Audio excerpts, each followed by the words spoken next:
भारत का रियल मित्र कौन है? आई मीन मित्र कौन है? India is India's best friend. Israel हमारा दोस्त है, अमेरिका एक किस्म से हमारा दोस्त है, ईरान भी एक किस्म से हमारा दोस्त है। हमारा पाकिस्तान से सिवाय और कोई दुश्मन नहीं है और चीन के सिवाय कोई स्ट्रेटेजिक कंपेटिटर। मोदी जी का रिसेंट विजिट जो इसराइल में हुआ, उसके बाद इसराइल ने अटैक किया।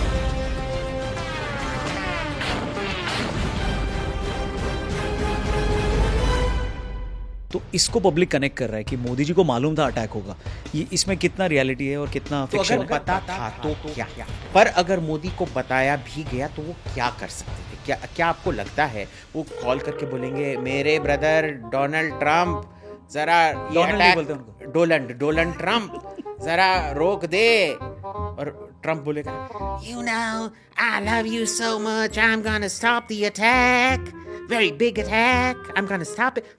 Come along, be realistic. Iran का सबसे बड़ा स्ट्रेंथ क्या है? ईरान पे जो हो रहा है वो ईरान की गलती है, full stop. Let us be very clear about this. ठीक है, बट दैट डजंट मीन कि अमेरिका नैरेटिव जीत रहा है। तो जो भी ईरान के सपोर्ट में इंडिया में प्रदर्शन हो रहे हैं, उनके ऊपर आप क्या बोलते हो? जब ईरान हमारे लोगों को मार रहा है और हमारे ही ऑयल सप्लाईज को ब्लॉक करके रखा है, आप ये चाहते हैं कि हमारा देश उनके समर्थन में कुछ बोले? भाई किस एंगल से आपको लग रहा है? ईरान के बारे में हमने बात किया कि ईरान ने बहुत सॉलिड प्रिपरेशन किया था, अपनी मिसाइल्स का जो स्टॉक था उसको भी बहुत बनाया, कॉस्ट इफेक्टिव भी बनाया। ईरान को हेल्प किसने किया इसमें बनाने में? ये था चीन उसको फैसिलिटेट कर रहा था। ओके। और ये ट्रिपल अलायंस था, नॉर्थ कोरिया, पाकिस्तान और ईरान। इंडिया पे भी अटैक हो सकता है, ईरान इंडिया को भी हमला कर सकता है। I think so. India attack भी कर सकता है ईरान को अगर इंडिया पे अटैक हुआ तो। आई वुड सस्पेक्ट सो। नमस्ते एंड वेलकम दोस्तों, आप देख रहे हैं टीआरपी यानी द रौनक पॉडकास्ट। ईरान और इजराइल वॉर लगातार बढ़ती जा रही है। ईरान पर हमले भी हो रहे हैं, ईरान भी अपने अगल बगल लगातार अटैक करता जा रहा है। हर पल नई अपडेट्स आ रही है इस वॉर से रिलेटेड, जिससे कंफ्यूजन और टेंशन दोनों बढ़ रही है। इस पॉडकास्ट में कंफ्यूजन और टेंशन दोनों को कम करने की कोशिश करेंगे विद राइट इंफॉर्मेशन। इसलिए हमारे जो गेस्ट हैं वो हैं well known geopolitical analyst, defence expert and senior fellow Abhijit Iyer Mitra. India की foreign policy, national security and global strategy पर ये अपनी क्लियर और बोल्ड एनालिसिस के लिए जाने जाते हैं। टीवी पैनल्स पर आप इनको बहुत अच्छे से देखते हैं और सोशल मीडिया पर ये बहुत पॉपुलर है।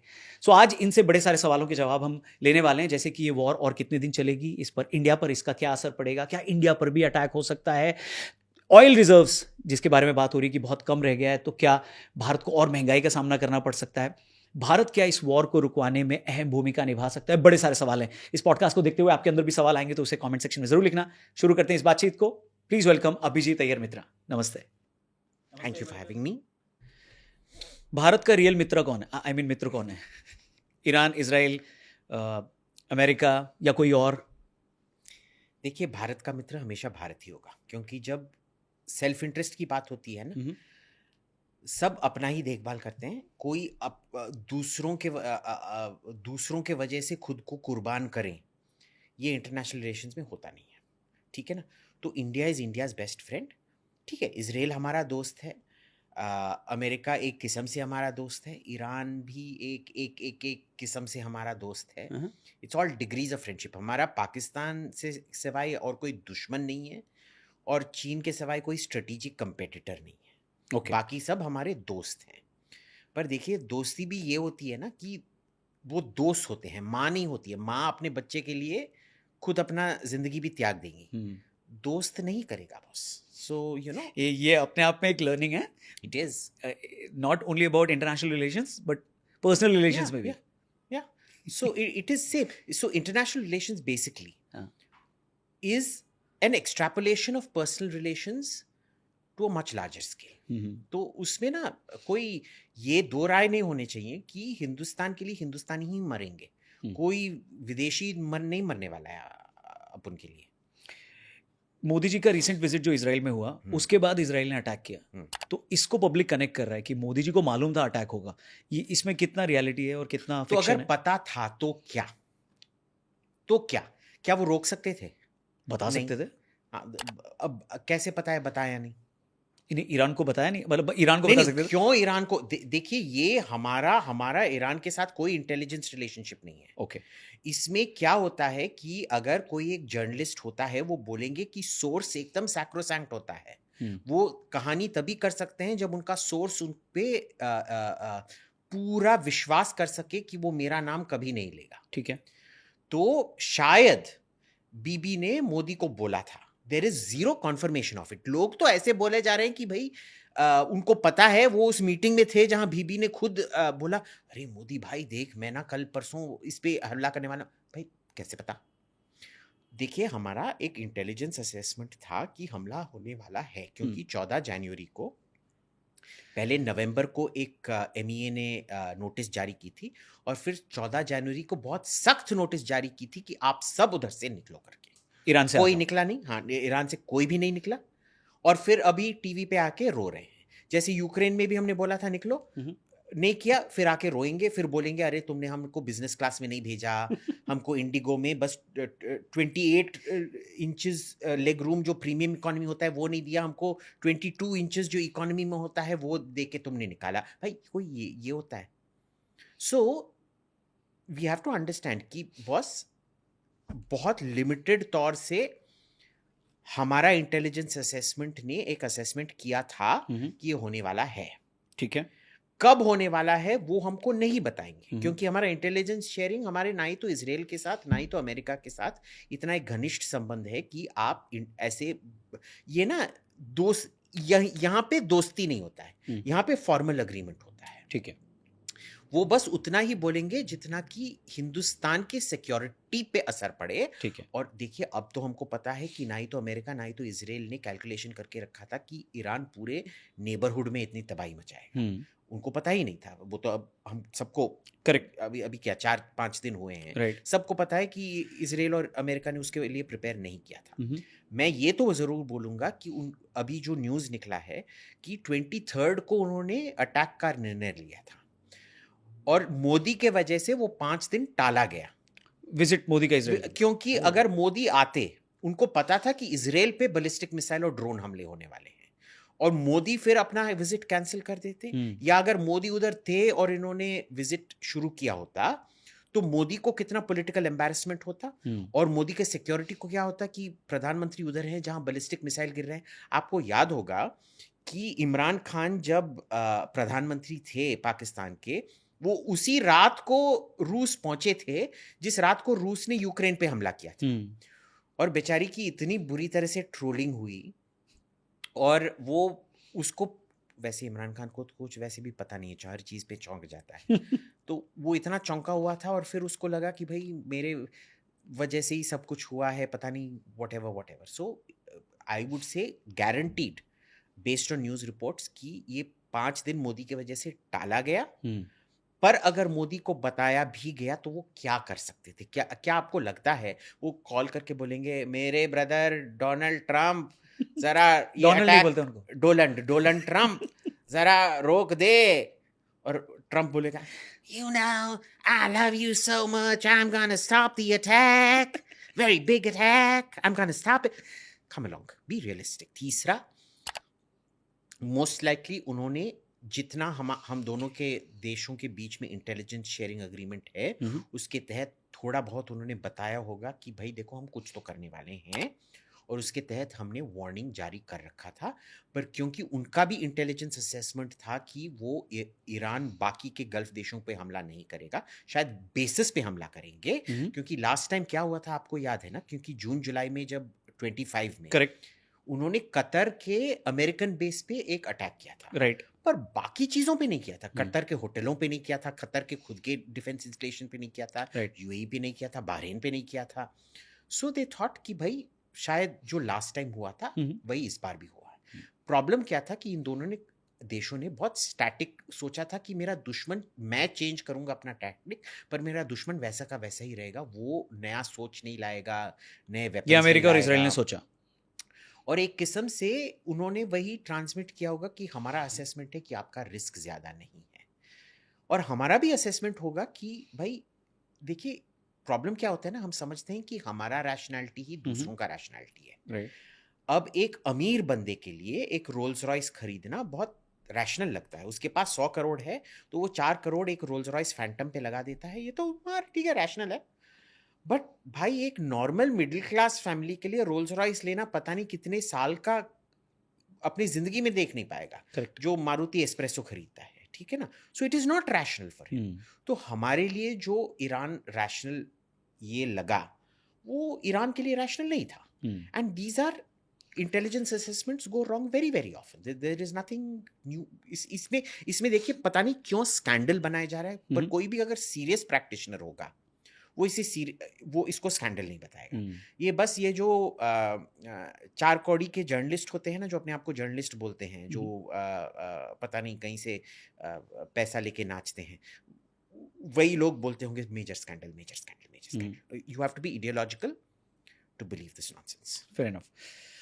एडवाइजरी पे आते हैं. आपने बोला कि ईरान के लिए गवर्नमेंट ने बहुत बार एडवाइजरी जारी की कि भाई वापस आ जाओ, वहाँ पे अटैक हो सकता है, सेफ नहीं है वहाँ पे रहना. फिर भी लोग नहीं आए. तो अब वो लोग बोल रहे हैं कि भाई हमको गवर्नमेंट वहाँ से जल्दी से निकाले. तो वहाँ से जब इनको वापस लाती है तो एयरपोर्ट पे पहले 2 रैपट मारती है कि भाई तुमको जो बोला था या फिर क्या पेनलाइज करती है, या फिर वैसे ही दामाद की तरह लाती है कि भाई आ जाओ. देखिए Indian law and order system ऐसा है, आपने देखा होगा कि वो न्यूज़ रिपोर्ट जो आया था, जो 98% जो डाउरी के केसेस लगते हैं वो फॉल्स डाउरी के केसेस लगते हैं, क्योंकि वो लेवरेज करने के लिए, आपको धमकी देने के लिए कि मेरा पैसा दो, नहीं तो मैं बोलूँगी तुमने मेरे को पीटा था, मारा था, मेरे साथ जुल्म किया था, ये इस टाइप का. So India is a state जिसका law and order system actively चोरों को, एक्सटॉर्शनिस्ट को, ब्लैकमेल को रिवॉर्ड करता है. ओके. और इंडिया ऐसा ही स्टेट है जो इन जैसे लोगों को फालतू में फ्री का ले आता है. अमेरिका कभी नहीं करता है, पता है. अमेरिका जो दुनिया का सबसे most powerful, one of the richest countries है, जब वो बोलता है निकलो, तुम अपने पैसे से निकलते हो. और अगर तुम अपने पैसे से नहीं निकाले गए और तुमको निकाला गया अमेरिकन टैक्स पेयर के फंड से, यू हैव टू पे द एंटायर अमाउंट. अब हम उतने अमीर नहीं हैं बॉस, पर ये सब इनका जो इवैक्यूएशन होगा ना, हमारे पैसे से होगा. उन्होंने सुना भी नहीं था, और उनको फिर कोई मंत्री साहब जाके एयरपोर्ट में उनको माला पहना के फोटो खिंचवा के बोलेंगे बहुत अच्छा, हाँ मेरे पैसे पे तुमने बहुत अच्छा किया ना. यूएई को कितना लॉस हुआ, उन पे कितना अटैक हुआ? क्योंकि स्टार्टिंग में हमने देखे बहुत सारे वीडियोस आए दुबई से भी कि यहाँ पर मिसाइल्स आ रहे हैं, इंटरसेप्ट किया जा रहा है, बट सडनली वो सब बंद हो गया. तो क्या उन्होंने मीडिया और सोशल मीडिया नैरेटिव्स को मैनेज किया, या अटैक सही में ज़्यादा नहीं हुआ, वहाँ पे डिस्ट्रक्शन ज़्यादा नहीं हुआ? जो मेरे रिश्तेदार उधर हैं वो सब बोल रहे हैं attacks are continuing as normal अभी भी. हाँ, उतना ही, इनफैक्ट थोड़ा ज़्यादा ही हो गया है. अच्छा, दुबई पे भी? हाँ, दुबई में भी it is expanded now. 7 states हैं ना, Ras al Khaimah, Ajman, Fujairah, Sharjah, Abu Dhabi, Dubai और उम्मुल क्वैन. पहला दिन अबू धाबी पे हुआ था, दूसरे दिन दुबई पे हुआ था, अभी शारजा, फुजैरा, रासल खैमा पे हुआ है. सब अटैक्स एक्सपैंड हुए जा रहे हैं, कुछ भी कम नहीं हो रहा है.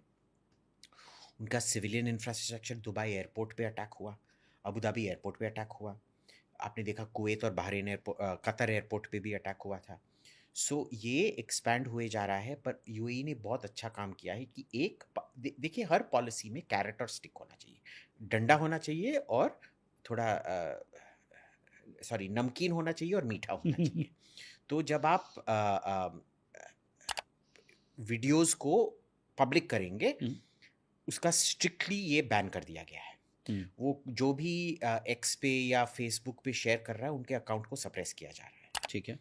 और दूसरी बात ये है कि वो पब्लिक रीअश्योरेंस कर रहे हैं, सबको बोल रहे हैं कि भाई तुम्हारा अगर होटल बुकिंग था और तुमको अभी फ्लाइट नहीं मिल रहा है जाने का, पूरा खर्चा हम अगर आप 5 स्टार में प्रेसिडेंशियल स्वीट पे रह रहे थे, जितना देर आपका ये पोस्टपोन हुआ है उसका पूरा खर्चा हमारा.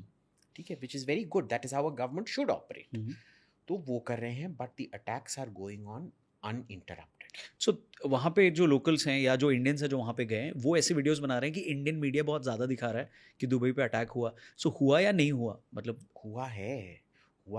And all my relatives out there, I am getting videos on X which I am not putting out. WhatsApp पे मेरे को मिल रहा है, उधर व्हाट्सएप नहीं है, वो टेलीग्राम पे एंड थिंग्स लाइक दैट पे भेजते हैं. उधर व्हाट्सएप बैंड आपको नहीं है, करेक्ट. पर ट्विटर डीएम पे, इस पे मेरे को भेज रहे हैं. आई am not putting it up क्योंकि उनका लोकेशन फिर कॉम्प्रोमाइज हो जाए. तो सेफ है दुबई में रहना या अभी नहीं है? देखिए सेफ, अगर आप गवर्नमेंट बिल्डिंग में नहीं हो और होटल में नहीं हो तो सेफ है. और ये ईरान को पता है गवर्नमेंट बिल्डिंग्स कौन सा है और होटल कौन सा है? क्योंकि उधर बहुत बड़ा ईरानियन एक्सपैट्रिएट पॉपुलेशन है। उसमें आप समझ ही लो, अगर 100 भी अगर स्पाइज थे, स्पाई की तो जरूरत ही नहीं है। आप जाके इस पे देख लो ना, गूगल मैप्स पर ही देख लो, सब उनके डिफेंस लोकेशंस मैप्ड हैं उस पे।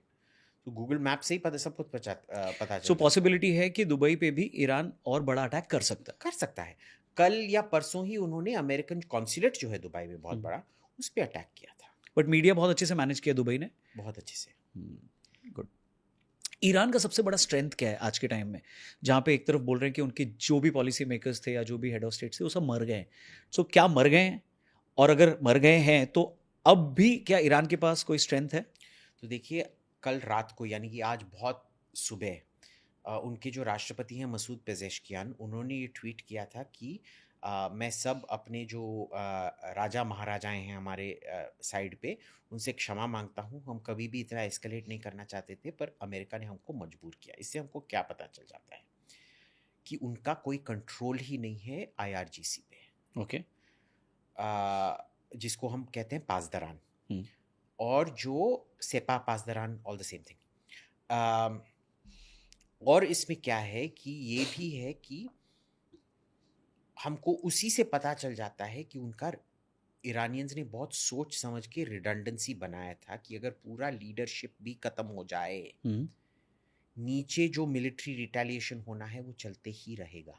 वो उन्हें प्लान किया था उन्होंने, बहुत अच्छे से प्लान किया था, बहुत अच्छे से प्लान किया था। इसीलिए आप देखेंगे कि इजरायलीज वो वीडियो जारी किए जा रहे हैं कि कैसे हमने एक बैलिस्टिक मिसाइल लॉन्चर को ही खत्म कर दिया था।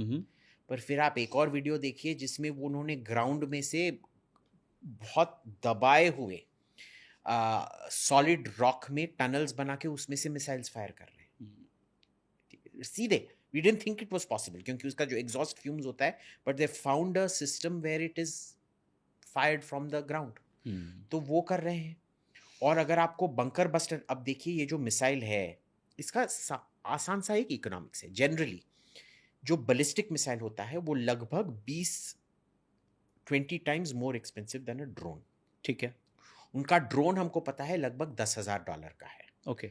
अब $10,000 का ड्रोन है, 20 टाइम्स लगा दिया तो क्या 10,000 100,000 टू $2 लाख का एक बैलिस्टिक मिसाइल होगा।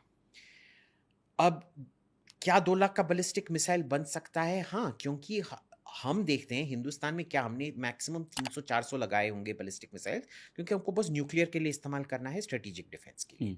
अमेरिका के पास 4-5 हज़ार होंगे।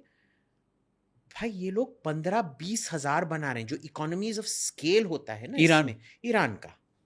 दे have brought the cost down so much, we don't even know कि पुराना कॉस्ट डायनामिक्स अभी इस पे अप्लाई भी होगा कि नहीं। शायद वो 20 से बहुत ही कम, अब 5-7 गुना ही ज्यादा एक्सपेंसिव हो सकता है ड्रोन से, क्योंकि उन्होंने इतना, अगर आप इतना स्केल में बनाते हो ना, दाम तो सस्ता पड़ जाता है। Correct. That is what they have done. अभी हमको पता नहीं, ये पिछले 1 साल से बोले जा रहे हैं इनका अभी स्टॉक्स खत्म होने वाला है, भाई। किसका? ईरान का भाई। और ये नैरेटिव कौन चलाता है? अमेरिका, इजराइल, दोनों। अच्छा, बट खत्म नहीं हो रहा है। खत्म तो हो ही नहीं रहा है, बस खत्म तो हो ही नहीं रहा है। देखिए बहुत आसान सी बात है, अगर खत्म हुआ होता और अगर अटैक्स भी कम हो रहे हैं तो अब तक तो दुबई एयरपोर्ट खुल जाना चाहिए था ना। खुला तो है नहीं। अमीराती, बहरीनी, कतारी बहुत अच्छा काम कर रहे हैं इंटरसेप्ट करते हुए, बट प्रॉब्लम क्या होता है ना कि जब इतना बल्क होता है, अब आप देख लीजिए एक इंटरसेप्टर $4 मिलियन का होता है, एक ड्रोन $10,000 का होता है। उफ। अब आप इकोनॉमिक्स समझिए इसका। ये जो बैलिस्टिक मिसाइल जो इससे 20 गुना ज्यादा भी है, $2 लाख का बैलिस्टिक मिसाइल आप एक क्या $4 करोड़ के मिसाइल से intercept, I don't know, is 4 million crores या so 40 लाख के intercept. Correct. So $2 lakh versus $10,000, तो well it's $2 lakh versus $40 lakh. Okay. So और वापस एक अगर सिंप्लीफाई करें तो आप बोलो कि 10,000 का ड्रोन ईरान मारता है और उसको इंटरसेप्ट करके मारने के लिए उसको $2 लाख लगता है। नहीं, $40 लाख। जो यूएई कर रहा है या अमेरिका कर रहा है या इजराइल कर सब, because they all have the same missiles, रहा है? सब सेम मिसाइल्स है। वो जो आयरन डोम है वो ईच लास्ट इकोनॉमिक्स जो मैंने चेक किया था वो $80,000 है पर मिसाइल। ओके, $80,000 पर मिसाइल, पर वो एक $200 रॉकेट को इंटरसेप्ट करने के लिए, short range Hezbollah rocket unguided. ओ बाप रे, इतना सस्ता वर्सेस इतना महंगा। सस्ता वर्सेस इतना एक्सपेंसिव। उनका क्या लॉजिक है कि भाई अपॉर्चुनिटी कॉस्ट देखना पड़ेगा, क्योंकि इसराइल बहुत कॉम्पैक्ट सा देश है, छोटा Correct. सा। वो साउथ दिल्ली इसराइल से बड़ा है, ठीक है। अगर आप पॉपुलेशन देखेंगे, अगर आप जीके, सफदरजंग, वसंत कुंज से लेके अगर ओखला का पॉपुलेशन एड अप करेंगे ना, वो आपका इसराइल का खत्म हो पॉपुलेशन जाएगा। होगा। हाँ। हरियाणा का 1/3 साइज होगा इसराइल, हम्म, ठीक है। तो आप इधर से बोलोगे अरे ओम प्रकाश इधर आ बेटा, वो उस इसराइल के उस साइड में, आई एम एग्जैजरेटिंग बट ठीक है। You get the this thing, क्योंकि हिंदुस्तान इतना बड़ा देश है ना, सही है। हमको वो साइज समझना ये नहीं लगता है। उसमें उनका इकोनॉमिक फुटप्रिंट जो है बहुत तगड़ा है। तो उनका जो इकोनॉमिक्स है ये नहीं है कि ये $200 रॉकेट को हम एक $80,000 रॉकेट से इंटरसेप्ट कर रहे हैं। उनका ये है कि अगर ये $200 रॉकेट इधर गिरा तो जो लॉस इधर 20 करोड़ का लॉस होगा। तो इट इज 20 करोड़ वर्सेस 80। पर ये अगर गल्फ स्टेट्स देखेंगे, ठीक है, बहरीन और कतर, बहरीन तो बहुत ही छोटा है, कतर फिर भी थोड़ा बड़ा है, यूएई उससे भी बड़ा है। आप कहाँ डिफेंस करेंगे? इतना ज्यादा आपका टेरिटरी है, आप उसका डिफेंस चला ही नहीं सकते जितना इफेक्टिवली। क्योंकि ये देखिए आसान सी बात है, अगर टारगेट बस इतना है और ईरान ये पूरा आपका ये माइक सेटअप है, उधर से सब कुछ इधर ही आ रहा है, आप उसको सब कुछ कंसंट्रेट करके इधर से मार सकते हो। पर अगर मैं इतना ही बड़ा हूं और आप उधर से मारे जा रहे हैं, उधर से मारे जा रहे हैं, मेरे को इधर से भी मारना है, इधर से, it's like a evenly match table tennis में इधर भी हो सकता है, उधर भी हो सकता है। करेक्ट। बट इसराइल के साथ वो जब हम टेनिस सीखते हैं ना, वो ट्रेनिंग सेशन होता है ना, आप बीच में उस लाइन पे खड़े होते हैं और कोच आपको उधर ही फ्रंट हैंड और बैक हैंड उधर से ही मारने को ये करता है। That is much more easy to do. It is not very easy but it is easier and it is also cheaper. और ये iron dome is not suitable for ये 2000-3000 किलोमीटर रेंज रॉकेट्स, वो बस 200 किलोमीटर रेंज रॉकेट्स के लिए सही है। सही है। सो अगर इसको समराइज करें तो ईरान का 3 बड़ा स्ट्रेंथ क्या है इस वॉर में? 3 बड़ा स्ट्रेंथ ये है रिडंडेंसी, कि आपका लीडरशिप जाने के बावजूद भी आपका मिलिट्री काम कर रहा है, बैकअप है आपके पास। हाँ, ठीक है। वो हमारी तरह नहीं है कि जब पृथ्वीराज चौहान मर जाते हैं पूरा फौज ही उड़ जाता है, या फिर महाराजा हेमू के आंख पे जब तीर लगता है उनका पूरा आर्मी ही डिसइंटीग्रेट हो जाता है, ठीक है, वो नहीं है। तो रिडंडेंसी उनका बहुत अच्छा है। दूसरा है उनका साइज, वो हिंदुस्तान का आधे साइज है, 1.6 मिलियन किलोमीटर्स, ठीक है। अफगानिस्तान से 3 गुना ज्यादा बड़ा, ऑलमोस्ट 2.5 टाइम ज्यादा बड़ा है। और लोग को समझता है कि वो रेगिस्तान है, बॉस वो रेगिस्तान तो है, बट वो माउंटेनस रेगिस्तान है, बहुत ही। अगर आप एक टोपोग्राफिक मैप देखेंगे बहुत ही ये है। तीसरा ये है कि उन्होंने अपने जो युद्ध प्लान्स हैं उनको इवॉल्व किया है, 1 साल के अंदर काफी एवोल्यूशन किया है और बहुत सारा इनोवेशन भी किया है। और मैं बोलूंगा एक किस्म से उन्होंने दुश्मन का दिमाग इस 1 साल में काफी अच्छे से पेनिट्रेट किया है। उन्होंने कबूल किया है कि उन्होंने जो पिछले 20 साल किया था वो सब तबाह हो चुका है, उनको नया प्लान चाहिए। और इसमें एक चौथा से 3.5 पॉइंट में डालूंगा कि जो इन्होंने अपनी कमजोरी कबूल करके जो एडजस्टमेंट किया, उसी का उल्टा हुआ है इजराइल और अमेरिका के साथ। कि उन्होंने इतना शौर्य हासिल किया है, वो सोच भी नहीं सकते थे कि भाई कोई मेरे से ज्यादा कर सकता है। तो ह्यूब्रिस जैसा कोई हिंदी में नहीं है, there is no word for hubris. वो जो अहंकार उनमें आ गया था ना, कि मेरे से बेहतर कोई सोच ही नहीं सकता है, मेरे से बेहतर कुछ कोई कर ही नहीं सकता है। ईरान ने पूरा गोल पोस्ट ही शिफ्ट कर दिया है। सो इनोवेट भी किया है, कॉस्ट भी बहुत कम किया है और प्रॉपरली प्लान किया और है कि आप पे कॉस्ट बहुत ज्यादा बढ़ा दिया है। मेन विलन कौन है इस वॉर का? देखिए इसमें ना villain, I think international relations में विलन बोलना ना बहुत ये है, क्योंकि नहीं, why I asked this question because अब narrative media and social media पे और ग्लोबल लेवल पे अमेरिका के अगेंस्ट चला गया है कि भाई तुमने क्यों ऐसा एक्ट किया, जी क्यों एक साथ सबको मार दिया, अभी बात करने के लिए ईरान में कोई है नहीं, डायलॉग नहीं होगा तो फिर युद्ध रुकेगा कैसे? हाँ। क्योंकि जो नीचे लेवल के उनके जो टीम थी उसको सिंपल इंस्ट्रक्शन है कि भाई हम मरेंगे तो आप फोड़ते रहना, बिल्कुल। तो वो फोड़ रहे हैं, हाँ। तो अभी बात किससे करोगे? सो अमेरिका का इसमें बहुत नेगेटिव पीआर हो गया है। हम्म। सो इज इट ट्रू कि अभी नैरेटिव वॉर में अमेरिका पीछे है और वो विलन दिख रहा है?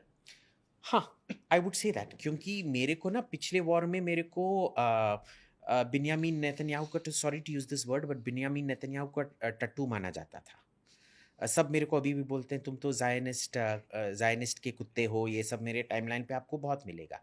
भाई अगर मैं ही, और आप समझ ही लो कि ट्विटर पे मैंने कल एक पोल किया था, आप समझ लो जनरली मेरे followers mostly right wing, pro Israel, pro America, financial conservatives, libertarian होंगे। वो भी मैंने सोचा कि भाई शायद मेरे को थोड़ा ये फ्रेम थोड़ा गलत है, पैरालैक्स एरर हो रहा है, मेरे दृष्टिकोण थोड़ा इमोशन की वजह से ये हुआ है। तो मैंने पोल किया अपने फॉलोअर्स के लिए, 75% ऑफ देम अग्री कि America is losing this thing. तो जब आप फ्रेंडली ऑडियंस के साथ ही नैरेटिव लूज कर रहे हो तो समझ लो हो क्या रहा है फिर। और इसमें अगर विलन, भाई विलन तो हमको हिस्टोरिकली देखना पड़ेगा। 79 में ना ही तो अमेरिका इनके साथ कोई दुश्मनी करना चाहता था, इजराइल तो इनका बहुत ही निकटतम, शाह का बहुत निकटतम दोस्त था। सब जाके ईरान ने खुद बर्बाद किया, अमेरिका के साथ भी रिश्ता बर्बाद किया, इजराइल के साथ रिश्ता बर्बाद किया, सोवियत संघ को अफगानिस्तान के जो इन्वेजन हुआ था उसके ऊपर रिलेशन बर्बाद किया। इतने लोगों के साथ रिश्ता बर्बाद करने के बाद फिर आके रोते हो कि भाई हमारे पे सैंक्शंस है, हमारे पे ये है, हमारे वो पे। Sorry, that is not, it is only your fault and you have nobody but yourself to blame. Iran पे जो हो रहा है वो ईरान की गलती है, full stop. Let us be very clear about this. ठीक है, ठीक है, बट दैट डजंट मीन कि अमेरिका नैरेटिव जीत रहा है। क्योंकि अभी जो नैरेटिव है, अमेरिका बहुत ही अनप्रोफेशनल, अनप्लान्ड, अनप्रोफेशनल, कंटिन्यूइंग अनप्रोफेशनैलिटी, अपने गलतियों को रेक्टिफाई भी नहीं कर रहे हैं और कॉन्ट्राडिक्ट भी कर रहे हैं, और दूसरों पे अब बोझ डाले जा रहे हैं। किसी को कभी भी दूसरों पे बोझ नहीं डालना चाहिए। ये पूरे सब ये मिठाई ये खा रहे हैं, वैसे मिठाई भी नहीं खा रहे हैं, पर बोझ सभी को उठाना पड़ रहा है, उसका कीमत सभी को चुकाना पड़ रहा है। ईरान के बारे में हमने बात किया कि ईरान ने बहुत सॉलिड प्रिपरेशन किया था और अपनी मिसाइल्स का जो स्टॉक था उसको भी बहुत बनाया, कॉस्ट इफेक्टिव भी बनाया। ईरान को हेल्प किसने किया इसमें बनाने में? इंटरनेशनली कोई उसका क्लोज एलाई है, कोई उसका फ्रेंड है जिसने ये सब में, टेक्नोलॉजी में, कॉस्ट इफेक्टिवनेस में किसने हेल्प किया ईरान को? ये जो अब्दुल कादिर खान नेटवर्क था, जो खान नेटवर्क था, जो बस्ट हुआ था कई साल पहले, न्यूक्लियर और मिसाइल नेटवर्क, ये था, चीन उसको फैसिलिटेट कर रहा था। ओके। और ये ट्रिपल अलायंस था नॉर्थ कोरिया, पाकिस्तान और ईरान का। North Korea, Pakistan and Iran. Okay. ये तीनों क्या कर रहे थे? तीनों कोलैबोरेटिवली मिसाइल्स को डेवलप कर रहे थे, न्यूक्लियर को भी साथ साथ डेवलप किए जा रहे थे। पाकिस्तान कैसे कर रहा था? पाकिस्तान तो अमेरिका का। दैट डजंट मैटर, पाकिस्तान हमेशा अमेरिका का रहा है और हमेशा घेर भी रहा है। ओके, ठीक है। सो पाकिस्तान हैज ऑलवेज, देखिए वो ये अमेरिका को पता नहीं चला ओसामा बिन लादेन को कौन पाल रहा था एबटाबाद में? मिलिट्री एकेडमी के 2 किलोमीटर बाहर उसको पाल रहे थे। अमेरिकन्स भी ना बहुत ये हैं कि वो देख रहे हैं कि पाकिस्तानी उनको ट्रूप्स को मार रहा है अफगानिस्तान में, फिर भी वो बोलते रहेंगे पाकिस्तान हमारा एलाई है। क्यों? Because they don't have an option. उन्होंने ईरान के साथ, ईरान को तो इस्तेमाल नहीं करते थे अफगानिस्तान में जाने के लिए, राइट। रूस के साथ उन्होंने अपना रिश्ता बिगाड़ के रखा था, तो रूस से रीसप्लाई नहीं कर पाते थे। बच्चा कौन है रीसप्लाई करने के लिए? पाकिस्तान। प्लस इंडिया को भी बुली कर सकते हैं, वैसे इंडिया को भी बुली कर सकते हैं अगर आप पाकिस्तान को सपोर्ट करते हो, तो इंडिया थोड़ा मोर कोऑपरेटिव रहेगा। ठीक है। So this is one of those things where उन्होंने ट्राइपार्टाइट डेवलपमेंट किया। आपको याद रखना चाहिए कि नॉर्थ कोरिया बहुत ही एडवांस था। करेक्ट। ये बहुत कम टेक्नोलॉजी दे रहा था, पर काफी टेक्नोलॉजी दे रहा था कि टाइड टर्न हो सके।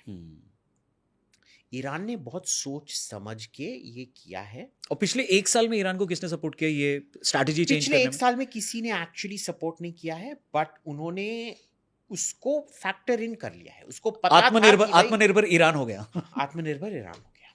कि अब उसको पर चाइना से, वैसे रशिया से वैसे सपोर्ट नहीं हमको चाहिए। ये भी समझना चाहिए कि ईरान का जो इंडस्ट्रियल स्टेट है ना, 1979 में जब वो रेवोल्यूशन हुआ था, राइट। ईरान उसी दर्जे पे था जो साउथ कोरिया और ताइवान उस टाइम पे थे। ठीक है।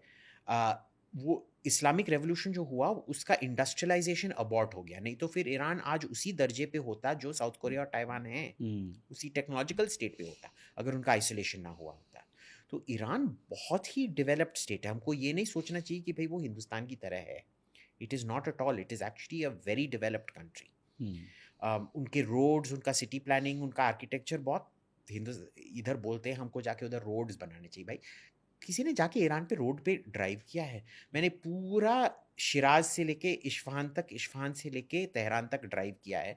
मैंने ड्राइव नहीं किया, बस में, फ्रेंड्स के गाड़ी में, थिंग्स लाइक दैट। एक भी पॉटहोल नहीं होगा, एक भी आपको रास्ते पे बैलगाड़ी नहीं दिखेगा, कोई ऑटो वाला आके आपको कट नहीं करेगा, ट्रैक्टर वाला आके फास्ट लेन पे आराम से गन्ना लेके घूम नहीं रहा होगा। ठीक है। So this is one great mistake we make. We think कि ईरान का वो इंडस्ट्रियल कैपेसिटी नहीं है, हमेशा इंडस्ट्रियल कैपेसिटी था, और इस इंडस्ट्रियल कैपेसिटी को हड़प लिया गया है मिलिट्री कैपेसिटी के तौर पे। Okay. And they made it work for them. Okay. जो मुस्लिम ब्रदरहुड का एक थियरी है कि भाई 50, 52, 55 नेशंस कितने हैं टोटल? ब्रदरहुड ने, Muslim brotherhood is a semi terrorist organisation, पर जो मुस्लिम है, उम्मा है, it is some 50+ countries. Okay, ठीक है। तो क्या बोलना चाहिए, मतलब एक नॉर्मल लैंग्वेज में क्या बोलना? Let's just say the Muslim world. Muslim world, ठीक है। सो मुस्लिम वर्ल्ड में कितनी कंट्रीज हैं टोटल? 50+। 50+ है। वो 50+ आज ईरान के अगेंस्ट है या उसके साथ में है, या कौन ईरान के साथ है? एक भी बंदा ईरान के साथ नहीं है। रीजन? यानी कि ईरान का मदद नहीं कर रहा है, और अगर चुप भी रहते, आपने उन पर हमला करके उनको गुस्सा कर दिया है। ठीक है। अब भी एक दो ऐसे कंट्री हैं जो ईरान को की निंदा नहीं कर रहे हैं, जो ईरान को वर्बली सपोर्ट कर रहे हैं। जैसे तुर्की ईरान को वर्बली सपोर्ट कर रहा था, अब कल के हमले के बाद पता नहीं सपोर्ट करेगा या नहीं। ईरान ने तुर्की पे भी कर दिया अटैक कल। हाँ, ठीक है। फालतू में काय का कर रहे हो भाई? वो तो तुम्हारे बारे में अच्छी अच्छी चीज बोल रहा था, फिर भी तुमने उस पर ये कर दिया। ओमान तो पूरा नेगोशिएशन ही करवा रहा था, ओमान पर भी हमला कर दिया है। ईरान एक किस्म से उन्होंने अपने माइंड में ये कर दिया है कि भाई तुम शायद हमारे दोस्त हो या दोस्त नहीं हो, पर तुम पे अगर हम बोझ लगा सकें, क्योंकि बोझ के वजह से तुम हम पे आके नहीं बरसोगे कि भाई क्यों कर रहे हो, तुम सीधे जाके ट्रंप को कॉल करोगे कि भाई तेरा कोई प्लान है, अब मेरे सुरक्षा के लिए, तेरे वजह से मेरे पे हमला हो रहा है, मेरे सुरक्षा के लिए 2-3 तेरे शिप्स इधर भेज और 15-20 हवाई जहाज भेज। तो ट्रंप के पास इतना है? तो नहीं, दैट इज द पॉइंट। हाँ, okay. So he now has to protect. उसने सोचा मेरे को बस इजराइल इतना छोटा सा प्रोटेक्ट करना है। अब निकला ये टेबल नहीं, पूरा इस कमरे को प्रोटेक्ट करना है। So see, this is, it's actually smart if you look at it. पर मुस्लिम वर्ल्ड में कोई भी फुल फ्लेजेड तरीके से ईरान को सपोर्ट ही नहीं कर रहा है। अभी तक वर्बल सपोर्ट मिला है और कोई भी सपोर्ट नहीं मिला है। एक्चुअल फिजिकल सपोर्ट शायद हिजबुल्लाह ने किया है और हुदियों ने किया है, पर हुदी गवर्नमेंट नहीं है। वो एक रेबल फैक्शन है, हिजबुल्लाह एक रेबल फैक्शन है। और अब तो हिजबुल्लाह इतना हद से बढ़ गया है कि कल लेबनीज गवर्नमेंट ने उनको सब मिलिट्री एक्शन बैन कर दिया है। अब तो मेरे को लगता है आज या परसों इजराइल और लेबनीज आर्मी मिलके हिजबुल्लाह की। अच्छा, I will not proceed with that. आप बताओ, जी पे एल कर सकता है या सीधा जी एम कर सकता है? सो ये बाकी जो मुस्लिम वर्ल्ड है उसको अमेरिका से डर है, इसलिए वो ईरान को सपोर्ट नहीं कर रहा? डर भी है, पर देखिए बहुत डिवीजन भी है। ये हिंदुस्तान में आई डोंट नो व्हाई हम, for somebody who has suffered so much from Islamic terrorism, हमारा जो ग्लोबल इस्लामिक पॉलिटिक्स का अंडरस्टैंडिंग है ना, वो बहुत ही कम है। क्योंकि ईरान ने जितना तबाही मुस्लिम वर्ल्ड में मचा के रखा है, ओके, वो लोग समझते नहीं है। पहले तो शिया सुन्नी स्प्लिट है, इसका तो सभी को पता है। पर इसके प्रैक्टिकल टर्म्स में क्या है, वो शिया को भी इतना हेट नहीं करते हैं। जैसे कि बशार अल असद जो थे वो तो शिया अलावाइट थे, जो शिया ठीक है। सबसेक्ट, वो खुद को शियाइट सबसेक्ट मानते हैं। उनका जब तक वो 2011 में अरब स्प्रिंग नहीं हुआ और वो सुन्नियों को मारना नहीं शुरू किया, तब तक वो सब सुन्नी देशों के बहुत घनिष्ठ दोस्त होते थे। उन्होंने तो इराक पे हमला भी किया था ऑपरेशन डेजर्ट स्टॉर्म में 1991 में अमेरिका के साथ, फिर भी कुछ नहीं हुआ। इस बार अलग सी चीज है, ये एक इस्लामिक रेवोल्यूशनरी रेजिम है। तो जो मुस्लिम ब्रदरहुड कहता था कि सब राजा महाराजा भ्रष्ट हैं, असली मुसलमान नहीं है, उनको मार डालना चाहिए, ये उनका शिया इक्विवेलेंट है। और जैसे ही वो आए, उन्होंने क्या किया, उनको पता था कि ये अरब देश अब हमको पोर्ट्रे कर रहे हैं कि हम शिया हैं और हम सुन्नी हैं, हमारे में विवाद है। उन्होंने क्या किया, हम शिया नहीं है, इस्लामिक रेवोल्यूशन है। ओके। और उन्होंने फिर क्या किया कि बोला कि भाई सब तुम जो हो, सऊदी हो, ओमानी हो, अमीराती हो, बहरीनी हो, कतारी हो, कुवैती हो, तुम सब पे जुल्म हो रहा है, तुम्हारे राजा महाराजा जुल्मी हैं, तुम उनके खिलाफ तुम भी रेवोल्यूशन करो। अब भाई किस मुंह से तुम जाके बोलोगे कि रौनक भाई, मैं आके तुम्हारे बीवी बच्चों को भड़काता हूं तुम्हारे खिलाफ, अरे रौनक भाई आ जाओ गले मिलता है। Realistically right. So this is what the Iranians were doing. Iran ने अपने आप को जिस तरह से 1980s में आइसोलेट किया था, उससे वो रिकवर कभी नहीं कर पाया। तो जो उसका सपोर्ट भी मिलने, जो नॉर्मली मिलता अगर इतना अपना खुद का घर उन्होंने नहीं चलाया होता, they are in this because of themselves. Let us be very clear. ठीक है। Iran is responsible for what is happening to Iran. ठीक है। अब बाकी का तो ये है, but they are not getting any support. Sympathy थोड़ा बहुत है, पर आपने देखा था ना गाजा के लिए लोग कितने सारे रास्ते पे निकले थे, उससे निकले थे, कोई भी इनके लिए नहीं निकल रहा है। तो जो भी ईरान के सपोर्ट में इंडिया में प्रदर्शन हो रहे हैं, या खमेनी के मरने के बाद जो लोग उनको कह रहे हैं कि भाई मोदी ने उनके लिए कुछ लिखा नहीं, गवर्नमेंट का कोई स्टैंड नहीं है, उनके ऊपर आप क्या बोलते हो? क्या उनको अंडरस्टैंडिंग है कि ईरान ही की वजह से ये हो रहा है, या बिकॉज वो एक मुस्लिम नेशन है इसलिए वो उनको सपोर्ट कर रहे हैं? देखिए, जो रास्ते पे आए हैं वो सब शिया हैं, और उधर भी क्या हुआ है कि they have not become violent. It has all been peaceful protest, but एक ये था आई थिंक बटमल्लू में, पर उधर क्या हुआ था, सुन्नियों ने पथराव किया था उनके प्रोटेस्ट में, इसीलिए वो वायलेंट हो गया था और सिक्योरिटी फोर्सेस टेयर गैस चलाया। बटमल्लू is in Kashmir.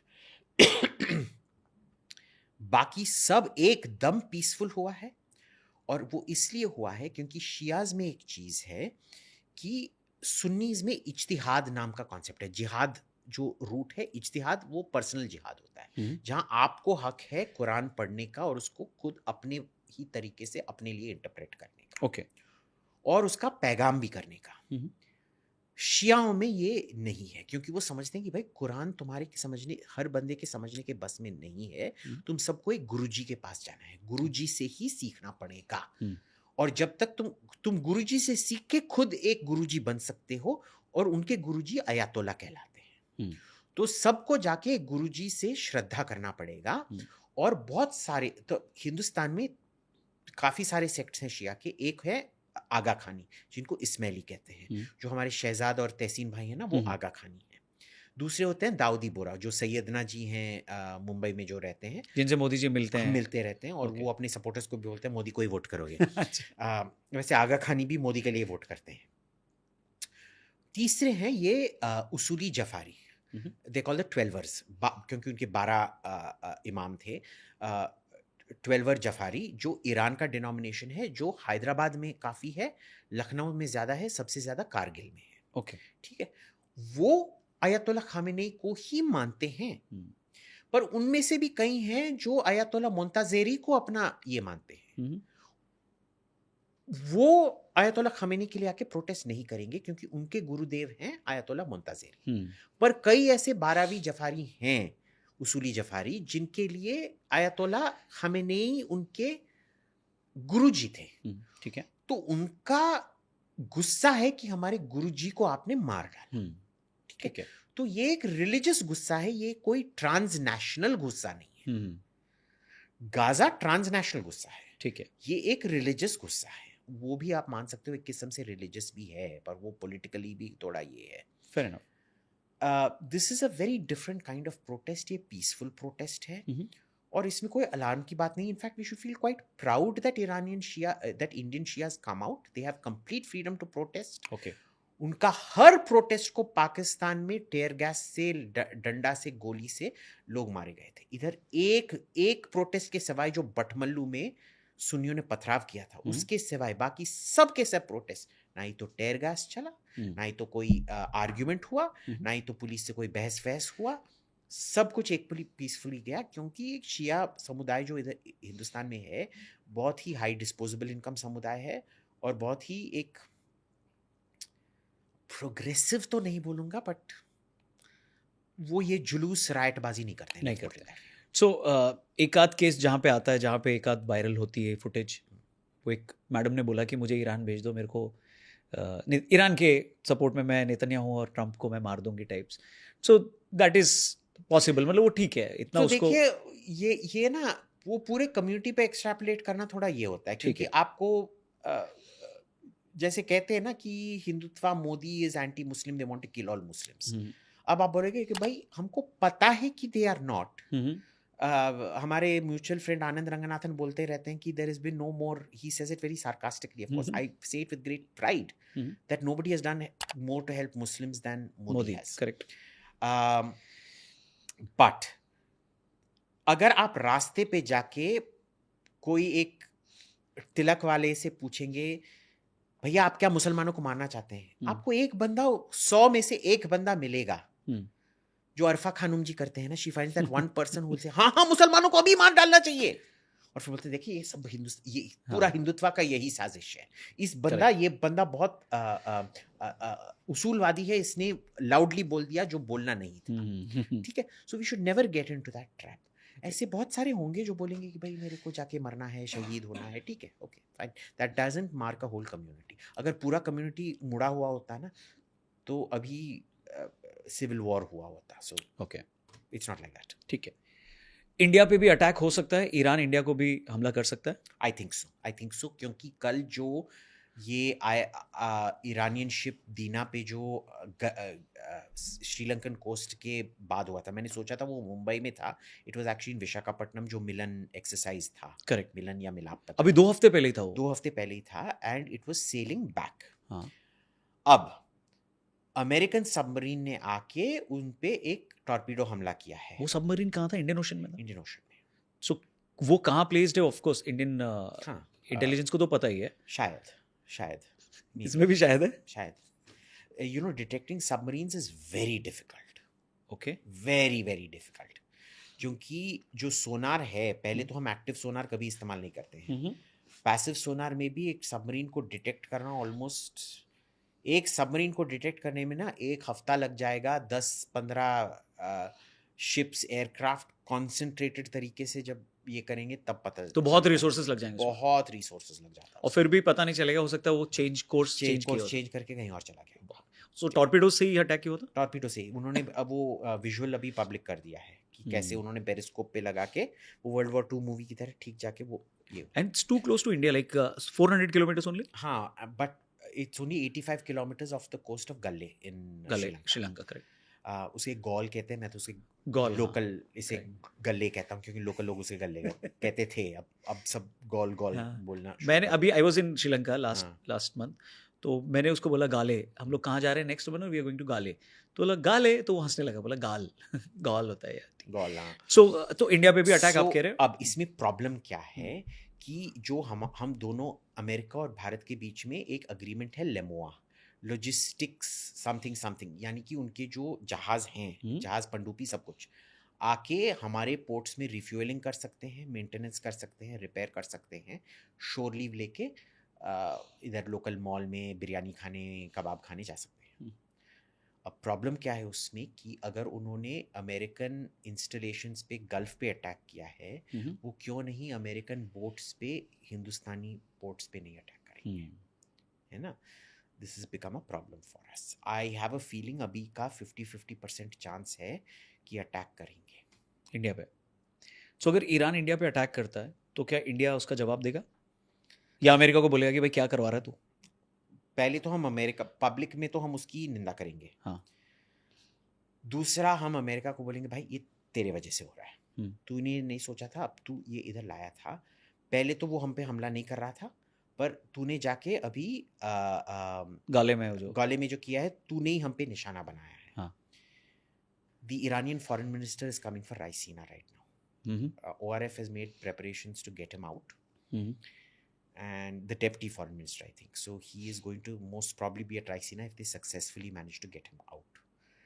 As long as वो हिंदुस्तान आ रहा है, जब तक वो वापस नहीं जाता, मैं नहीं मानता हूँ कि अटैक होगा। तो उसको रोक के रखना चाहिए शायद पर देखिए रायसीना 2 दिन के लिए चलता है ना। हाँ। अगर आप दोनों दिन नहीं बुलाएंगे तो फिर वो अटैक कर देंगे। नहीं, उसका एक स्ट्रैटेजी है ना, आप उसका रिटर्न टिकट इंडिगो में कराओ, फिर आप वो नहीं जाएगा, फिर इंडिगो नहीं जाएगा तो नहीं उसको प्राइवेट जेट में ही लाना पड़ेगा, because we don't know if Israeli agents are there in Dubai और whatever to kill him on his way. So वो इंडिया में भी ऑपरेशन कर सकते हैं? They could, they will not. I know Israel will not do an operation India there. So ये best है अभिजीत भाई, मेरे को लगता है उसको अभी इंडिया में रोक लो आप कैसे भी करके। मैं तो ये बोल रहा हूँ कि भाई उनको इधर ही रोक के रखो। हाँ, उनको वही। बोलो कि भाई देख वो जो जेट में ला रहे थे ना, हाँ। उसमें टेक्निकल खराबी हो गई है तो योर एक्सेलेंसी वेरी सॉरी, हम आपको प्रेसिडेंशियल स्वीट दे देंगे, करेक्ट। बट अभी के लिए थोड़ा 10 दिन रुकना पड़ेगा, 10 दिन का पार्ट्स, क्योंकि अब पता चल गया, क्योंकि रायसीना में आपने स्पीच दिया था, अमेरिकन ने सब पार्ट्स रोक के रखा है गल्फ स्ट्रीम का, तो जब तक वो नहीं आता है हम आपको वापस नहीं जाने दे सकते। सो डेप्यूटी डिफेंस मिनिस्टर है वो ईरान का, deputy foreign minister.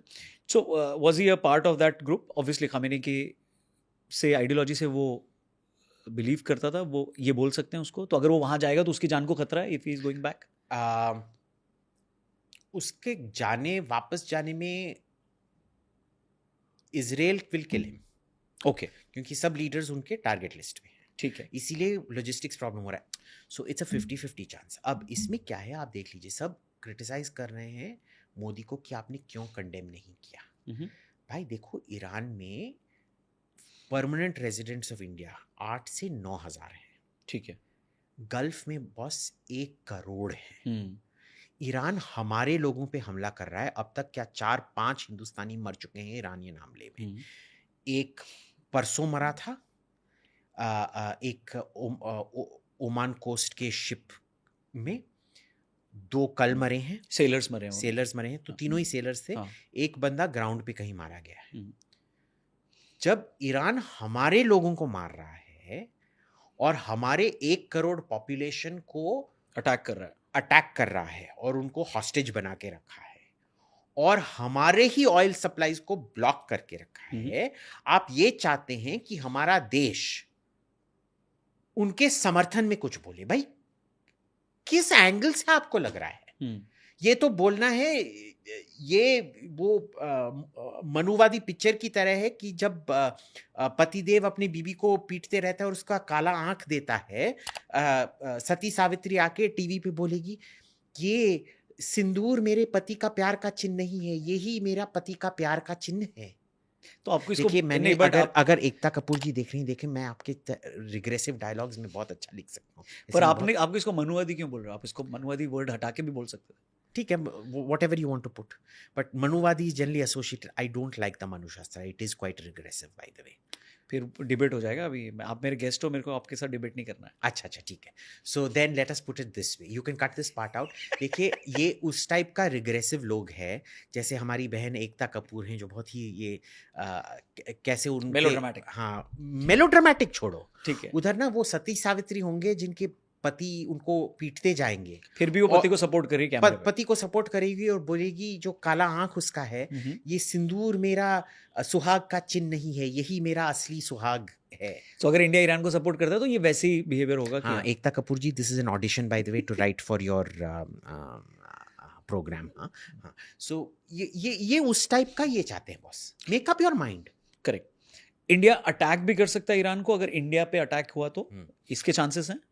I would suspect so कि जिस लेवल पे हमारे पे अटैक हुआ होगा, ठीक उसी टाइप का अटैक हम करेंगे उन पे।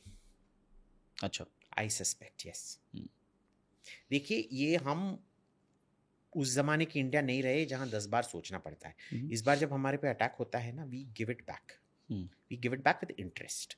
अब प्रश्न ये पूछना है कि हम क्या इंटरेस्ट के साथ देंगे या नहीं देंगे, या शायद अमेरिकन आके हमारे से भीख मांगेंगे, भाई तू इसमें मत घुस, हम तेरे वजह से, तुम हमको एक टारगेट बता दो, तेरे नाम पे उस पे एक बम गिरा देंगे।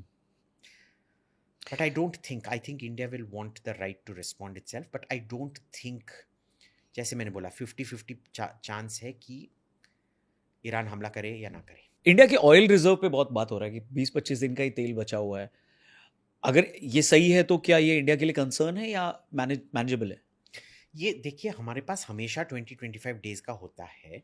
हमारा बहुत डायनामिक परचेसिंग पॉलिसी होता है। जब किसी का हम एक दो, I know for a fact we actually change our policies every 3 months. Okay, so 3 महीने, so I don't agree with 25 days, it will more be like a 3 महीने का रिजर्व, क्योंकि हमेशा जो रीअसेसमेंट होता है कहाँ से खरीदना है कहाँ से नहीं खरीदना है, वो 3 महीने पे होता है और 3 महीने के रिजर्व पे होता है, दाम पे ही होता है। इसीलिए, क्योंकि जब रूसी तेल का दाम बढ़ा, हमने परचेस कम करके बोल दिया ट्रम्प से, भाई देखो हम तुम्हारी वजह से ही हम नहीं खरीद रहे हैं। असली बात ये था कि हमको भाई पैसे बच रहे हैं कहीं और से खरीदने में। राइट। अब अगर इधर का तेल का दाम बढ़ गया तो हम रूस से वापस खरीदना शुरू कर देंगे, और हम ट्रम्प से बोलेंगे, भाई देख तेरे वजह से ये सब हो रहा है ना, मैं तेरे को बोला था ना, रोक थाम के रख, तूने नहीं थामा। अब तू मत बोल कि हम उधर से, नहीं तो फिर cost of transport of Venezuelan जो तू बेच रहा है वो तेरी जिम्मेदारी। और मानेगा वो? He'll have to ना, what else can he do? अभी तो वो, उसने क्या 3 एयरक्राफ्ट कैरियर भेजे हैं उधर, उसको तो अभी 7 से 8 भेजने चाहिए। Technically, you look at the scale of the Iranian response, you need about 7 aircraft carriers there dealing with the situation. ये वॉर का मेन रीजन ईरान का न्यूक्लियर बॉम्ब बनाना है या कुछ और रीजन है? वो भी है, और आई वुड से, देखिए वॉर हमेशा मल्टी कॉजल होता है, कभी एक कॉज के ऊपर नहीं होता, ठीक है। इसमें मैं बोलूँगा ऑलमोस्ट अबाउट 45% इज बिकॉज उनका न्यूक्लियर बॉम्ब प्रोग्राम है।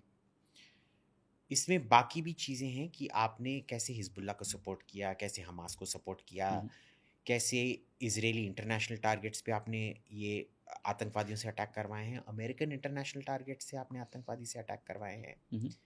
इन सब चीज़ों के वजह से हुआ है, क्योंकि वो जब दूध उबलता है ना तो जम के उबलता है। बट इमीडिएट कॉज है, जो चिंगारी लगी है, वो न्यूक्लियर प्रोग्राम की वजह से है। ठीक है, क्योंकि जब एक देश बिना न्यूक्लियर हथियार के ये सब कर रहा है, जब न्यूक्लियर हथियार आ जाता है, आप तो फिर बहुत ज्यादा करना शुरू कर दोगे। ओके, है ना? तो आप बोलो ईरान इतना रिस्पॉन्सिबल नहीं है कि उसके पास न्यूक्लियर होना चाहिए? नहीं, okay, Iran is not a responsible. क्योंकि एक पाकिस्तान के पास अगर है न्यूक्लियर बॉम्ब और ईरान के पास आता है, तो आप कह रहे हो कि पाकिस्तान से भी ज्यादा इररिस्पॉन्सिबल ईरान है? देखिए, हमारे तमिल में एक इडियम है, इंजी तिन्न कोरंग, जिंजर ईटिंग मंकी, जो अदरक खाया हुआ बंदर है। कहा जाता है कि जब बंदर अदरक खाता है वो पागल हो जाता है। ठीक है, ठीक है। पाकिस्तान तो है ही इंजी तिन्न कोरंग, सॉरी, अदरक खाया हुआ बंदर। ईरान भी ऐसा ही है एक किस्म से। ईरान ने हमको नहीं किया है, पर बाकी सबको तो यही कर रखा है ना। बहरीन में जो शिया मेजॉरिटी है, उनको भी चाबी देके ये करवाता है, राइट्स रेबेलियन करवाता है, सीरिया में करवाता है, इराक में करवा रहा था, इजिप्ट में भी कभी कभार करवाता है। उधर ज़्यादा शिया नहीं है, पर जो हैं ठीक है, करवाता है। So understand, Iran is not a problem for us, but Iran has done this. अब उनके भी सर्टन, देखिए मैं ये भी मानता हूं कि उनका लॉजिक है कि क्योंकि उनका कन्वेंशनल वेपनरी उनको बेचा नहीं गया है, इतने सारे सैंक्शंस हैं कन्वेंशनल वेपन्स पे। रूस भी उनको कई फाइटर्स नहीं बेच रहे थे, मिसाइल्स नहीं बेच रहे थे, चीन भी नहीं बेच रहा था, क्योंकि उनको पता था कि अगर वो बेचेगा, अगर एक सीमा से ज्यादा अगर बेचेगा, अमेरिका हमको कुछ कर देगा करके नहीं बेच रहे थे। तो जब आपका कन्वेंशनल बहुत वीक होता है, आपको सब कन्वेंशनल करना पड़ता है। पाकिस्तान ने कब आतंकवाद चुना हिंदुस्तान के खिलाफ? जब वो 3-4 युद्ध जो नॉर्मल युद्ध थे हार गया था। उसने बोला कि भाई ठीक है, हम हिंदुस्तान से युद्ध नहीं जीत सकते हैं, तो हम आतंकवाद से जीत पाएंगे। ठीक है, पंजाब में आतंकवाद को भी हमने हरा दिया, कश्मीर में भी आतंकवाद को हमने हरा दिया है। बट ये चॉइसेस जो आतंकवाद के होते हैं वो तभी होते हैं जब आपका कन्वेंशनल स्ट्रांग नहीं होता है। बट प्रॉब्लम क्या होता है कि जब आप बस कन्वेंशनल इससे आप जब आतंकवाद करते हैं तो हिंदुस्तान उसका रिटेलिएशन कन्वेंशनली करता है और बहुत जम के करता है, जैसे बालाकोट में किया था और अब सिंदूर में किया था।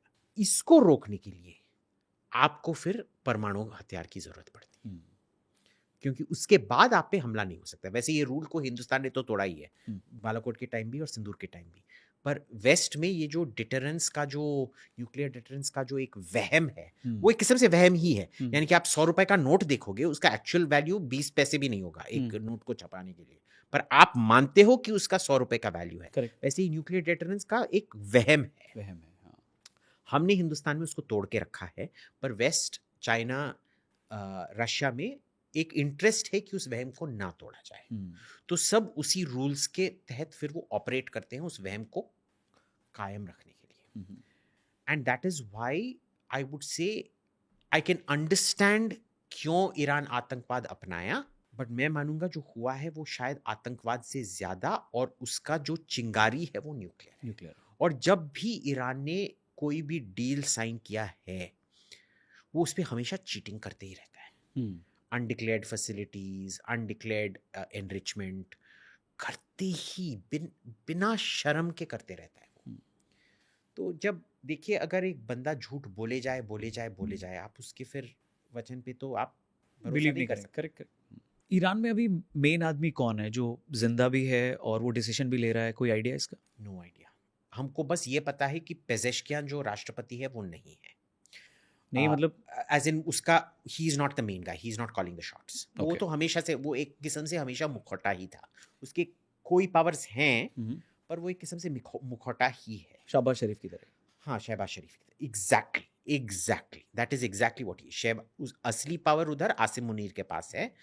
जो आसिम मुनीर पाकिस्तान के लिए हैं वो आयतुल्लाह खामेनेई ईरान के लिए थे। जो पेजेश्कियान है वो शहबाज शरीफ है।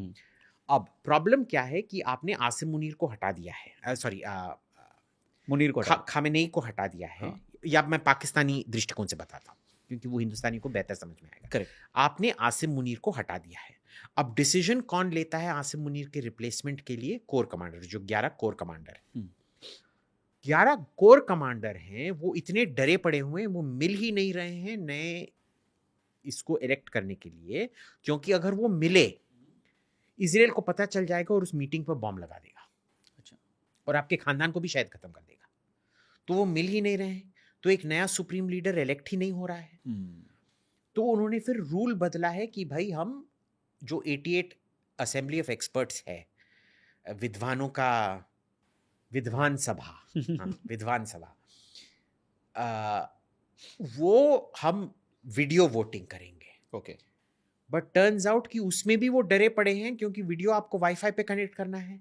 और जब आप वाईफाई कनेक्ट करोगे, इजराइल का इंटेलिजेंस पेनिट्रेशन इतना अच्छा है कि उनको पता भी चलेगा कि आप कहाँ से कनेक्ट कर रहे हो, कहाँ से वोटिंग कर रहे हो, और आपके टोकेगा। तो वो भी करने के लिए तैयार नहीं है। और अभी एक ट्राइफेक्टा बना रखा है, जो उनके जो चीफ जस्टिस हैं वो, उनके जो विद्वान सभा, उनके जो उप वाइस अध्यक्ष, उपाध्यक्ष, वो और पेजेश्कियान का। पर इन तीनों के बीच में किसके पास पावर है ये तीनों खुद नहीं जानते, क्योंकि उन्होंने कभी भी एक ऐसा सिचुएशन नहीं पैदा किया है जहां वो खामेनेई सुप्रीम लीडर नहीं थे। ठीक है। और वोट भी नहीं हो पा रहा है, और जब तक वोट नहीं होगा कोई भी IRGC को कंट्रोल नहीं कर पाएगा। तो आप शांति अगर चाहते भी हो, अब आप अमेरिकन या इजरायली हो, आप क्या देख रहे हो कि भाई अगर मेरे को इन सब गल्फ स्टेट्स पे मिसाइल हमले रोकने हैं, एक सुप्रीम लीडर की जरूरत है। पर अगर मैंने सुप्रीम लीडर का इलेक्शन अलाउ किया, तो वो हमारे पर भी हमला कर देंगे कोई डर्टी बॉम्ब से। डर्टी बॉम्ब माने आप न्यूक्लियर नहीं बना पाए, पर जो न्यूक्लियर वेस्ट है उसको डर्टी बॉम्ब बना के हम पे फेंक दिया। और उनका ये भी असेसमेंट है कि इस बार जो सुप्रीम लीडर बनेगा वो बहुत ही एक कट्टरपंथी सुप्रीम लीडर बनेगा। But this is a known phenomenon. जब आप डिकैपिटेशन स्ट्राइक करते हैं ना, देखिए कोई भी मूवमेंट में जो सबसे बड़ा होता है वो बहुत काम होता है, क्योंकि Correct. वो बुढ़ा भी बुजुर्ग भी होता है, उसने ज़िंदगी देखी है। और जो मिडिल लेवल होता है ना, वो सबसे ज़्यादा वो फंडामेंटलिस्ट होता है, क्योंकि वो कर्नल लेवल पे, कर्नल और नीचे लेवल पे, क्योंकि उसमें वो यूथ की जोश होती है और कमांड रिस्पॉन्सिबिलिटी का नयापन। अगर आपने एक सोल्जर को अफसर बना दिया, राइट. उसका सडनली भाई मेरे पास इतना पावर है, मैं अब मेरे को खुद अपना चाय नहीं ले आना है, मेरे लिए एक वेटर है, ऑर्डरली है जो चाय ले आता है, भाई मेरे लिए हर मिनट 100 चाय ले आ, आप ये करोगे। तो एक वो है।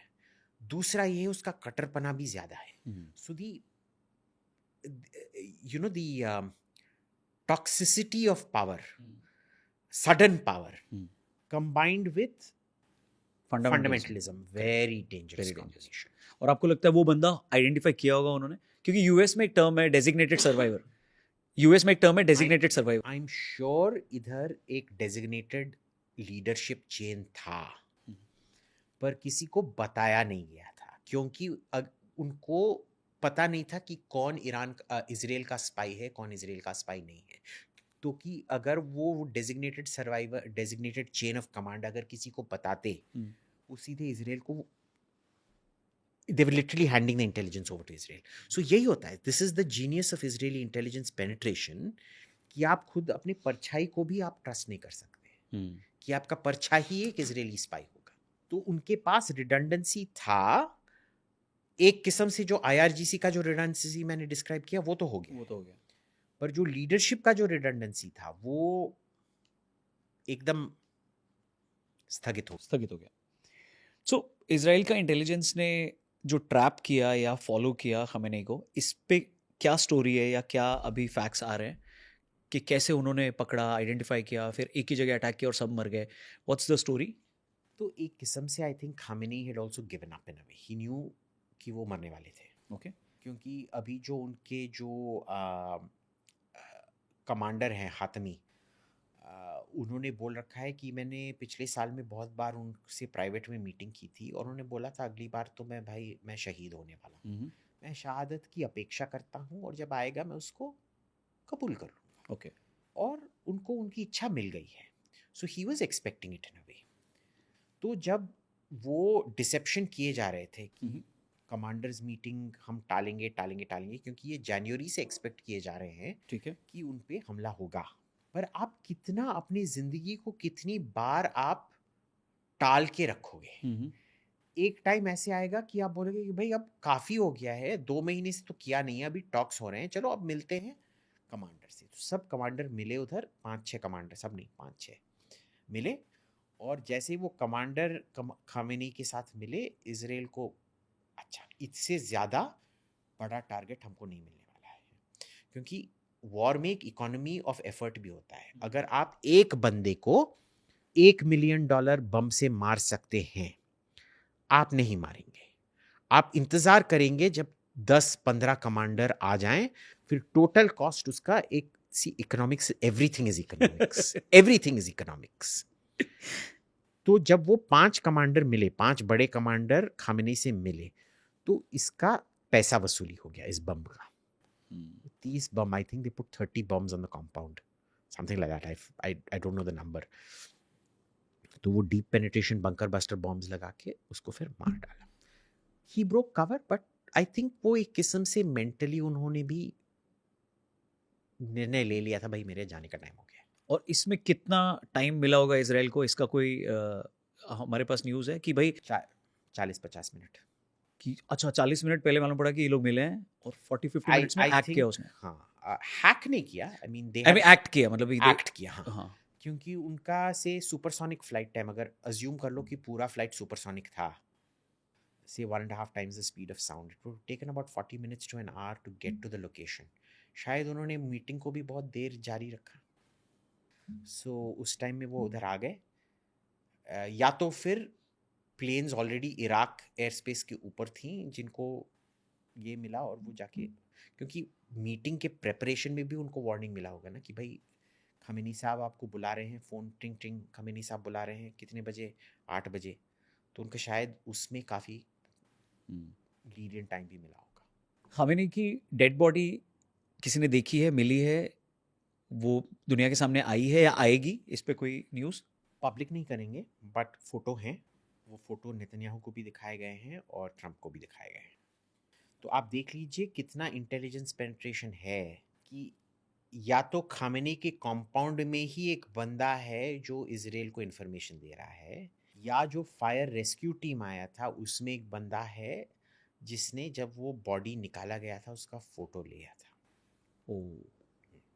ये जो एक जर्नलिस्ट है जिस पे जो गिरफ्तार हुआ था इजरायली एम्बेसी पे अटैक करने के लिए, इधर आपको याद होगा ना 2013 में एक इजरायली एम्बेसी के डिफेंस अटैचे पे बम फोड़ा ठीक है। गया था, हाँ, पृथ्वीराज रोड पे या औरंगजेब जो हम्म। एपीजे अब्दुल कलाम मार्ग है उस पे। उसका एक यूट्यूब चैनल है, उसने उसमें एक एआई जनरेटेड फेक इमेज लगा के रखा है। अच्छा, that is not the image, क्योंकि अगर लेटा आप हुआ है देखें- वो वाली ना? हाँ वो वाला, पर उसका पगड़ी सही है। Seriously, like we should all know how a bomb works by now, but that is not it. हम्म। कई इमेज है, but बट वो पब्लिक होगी आगे, आपको क्या लगता है? पब्लिक शायद नहीं होगा, जैसे ओसामा बिन लादेन का इमेज कभी पब्लिक नहीं हुआ था। बट वो इंटेलिजेंस के पास होगा ऑफ कोर्स। 100% है, क्योंकि वो कभी ये निर्णय नहीं लेते हैं कि उनका जो मेन चीज़ है battle damage assessment. Battle damage assessment बहुत इंपॉर्टेंट होता है, क्योंकि जब तक आप जानते हो आपने किसको मारा है, आप ये निर्णय ले सकते हैं कि किसको और मारना बचा है। और आप वो डॉन पिक्चर है, आपको याद होगा, डॉन 1 डॉन 2, जिसमें शाहरुख खान और करेक्ट। कौन सी कपूर, करिश्मा या करीना कपूर, पता नहीं, एक कोई कपूर है। करीना है उसमें। अच्छा हाँ, और प्रियंका चोपड़ा है। अच्छा हाँ, ठीक है। Karisma Kareena same thing to me, okay. उसमें वो अज्यूम करते हैं कि वो शाहरुख खान मर गया, पर वो एक्चुअल में मरा नहीं है। उस टाइप का you can't afford that kind of mistake, आपको वेरीफाई करना पड़ता है कि वो मर गया है। तो ये वेरीफाइड है कि खामेनी मरे हैं या 100% confirmed, apparently the photo is there, but Iran ने खुद भी ईरान का तो इंटरेस्ट बनता है कुछ बोलने में कि एक्चुअल में वो कहीं गुफा में छुपा हुआ है, but the Americans have confirmed it and the Israelis have confirmed it. Photo के तहत उन्होंने बोला है कि हमने फोटो देखा है। उसामा को भी उन्होंने फोटो है पर उन्होंने रिलीज नहीं किया है। किन दोनों के फोटो रिलीज हुए थे जब मुअम्मर कद्दाफी का टॉर्चर मर्डर हुआ था, करेक्ट, क्योंकि वो रेबल्स ने अपने फ़ोन पे रिकॉर्ड करके फिर रिलीज़ कर दिया।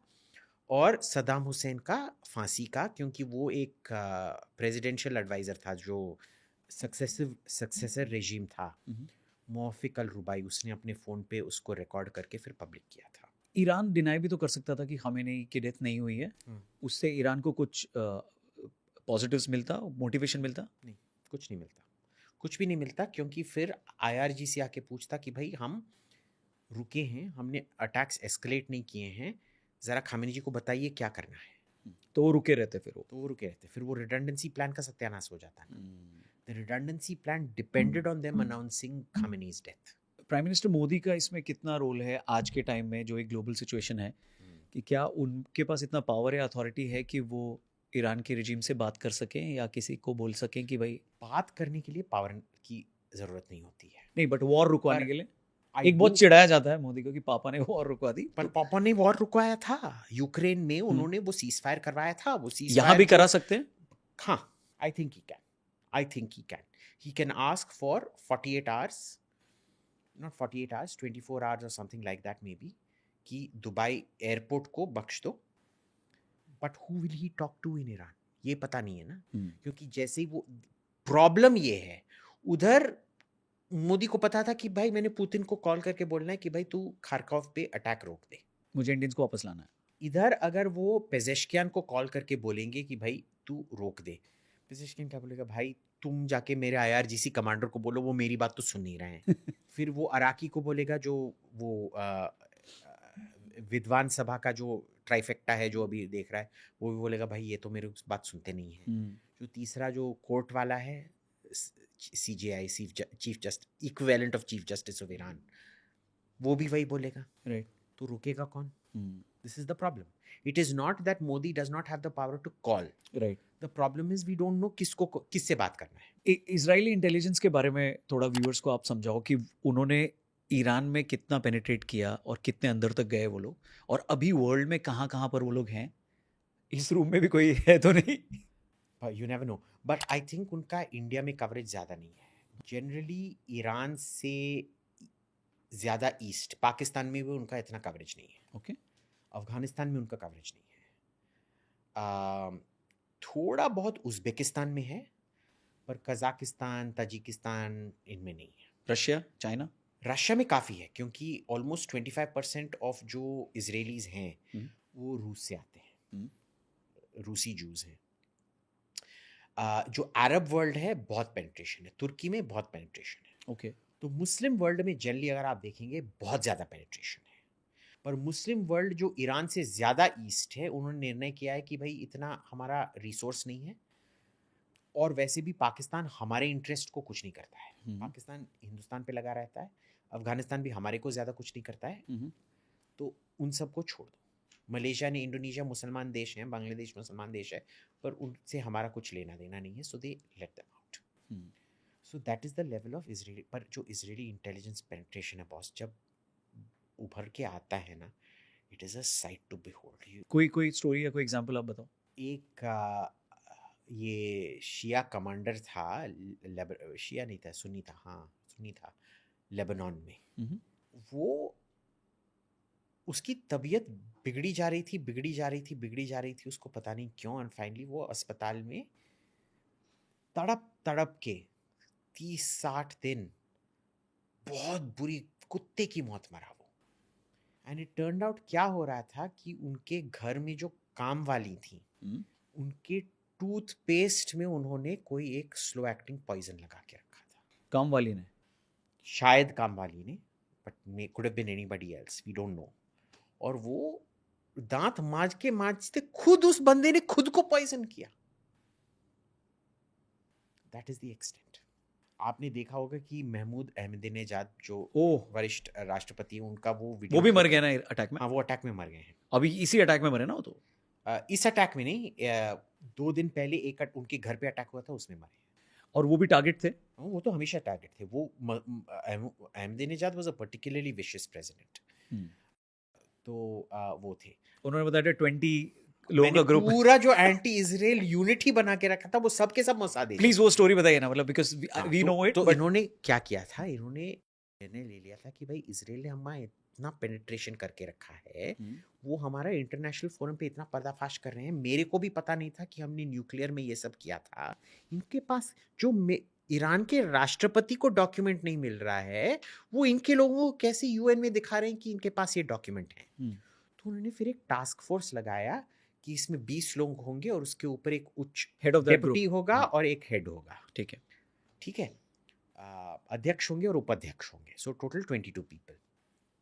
उन्होंने सोचा यही हमारा काउंटर इंटेलिजेंस करेंगे, मोसाद के एजेंट्स को पकड़ेंगे। टर्न्स आउट वो दोनों के दोनों 22 सब के सब मोसाद एजेंट्स थे। उनको केयरफुली मैनिपुलेट करके रखा था इजराइल ने कि इस टाइप का, कि अगर आप समझ लो मैं अहमदीनेजाद हूँ, आप खामेनेई हैं, और ये बंदा है हमारा कोई जो इंटरव्यू जिसे हम कर रहे हैं इस टास्क फोर्स के लिए। खामेनेई बोलेंगे यहूदी शैतान के बच्चे हैं।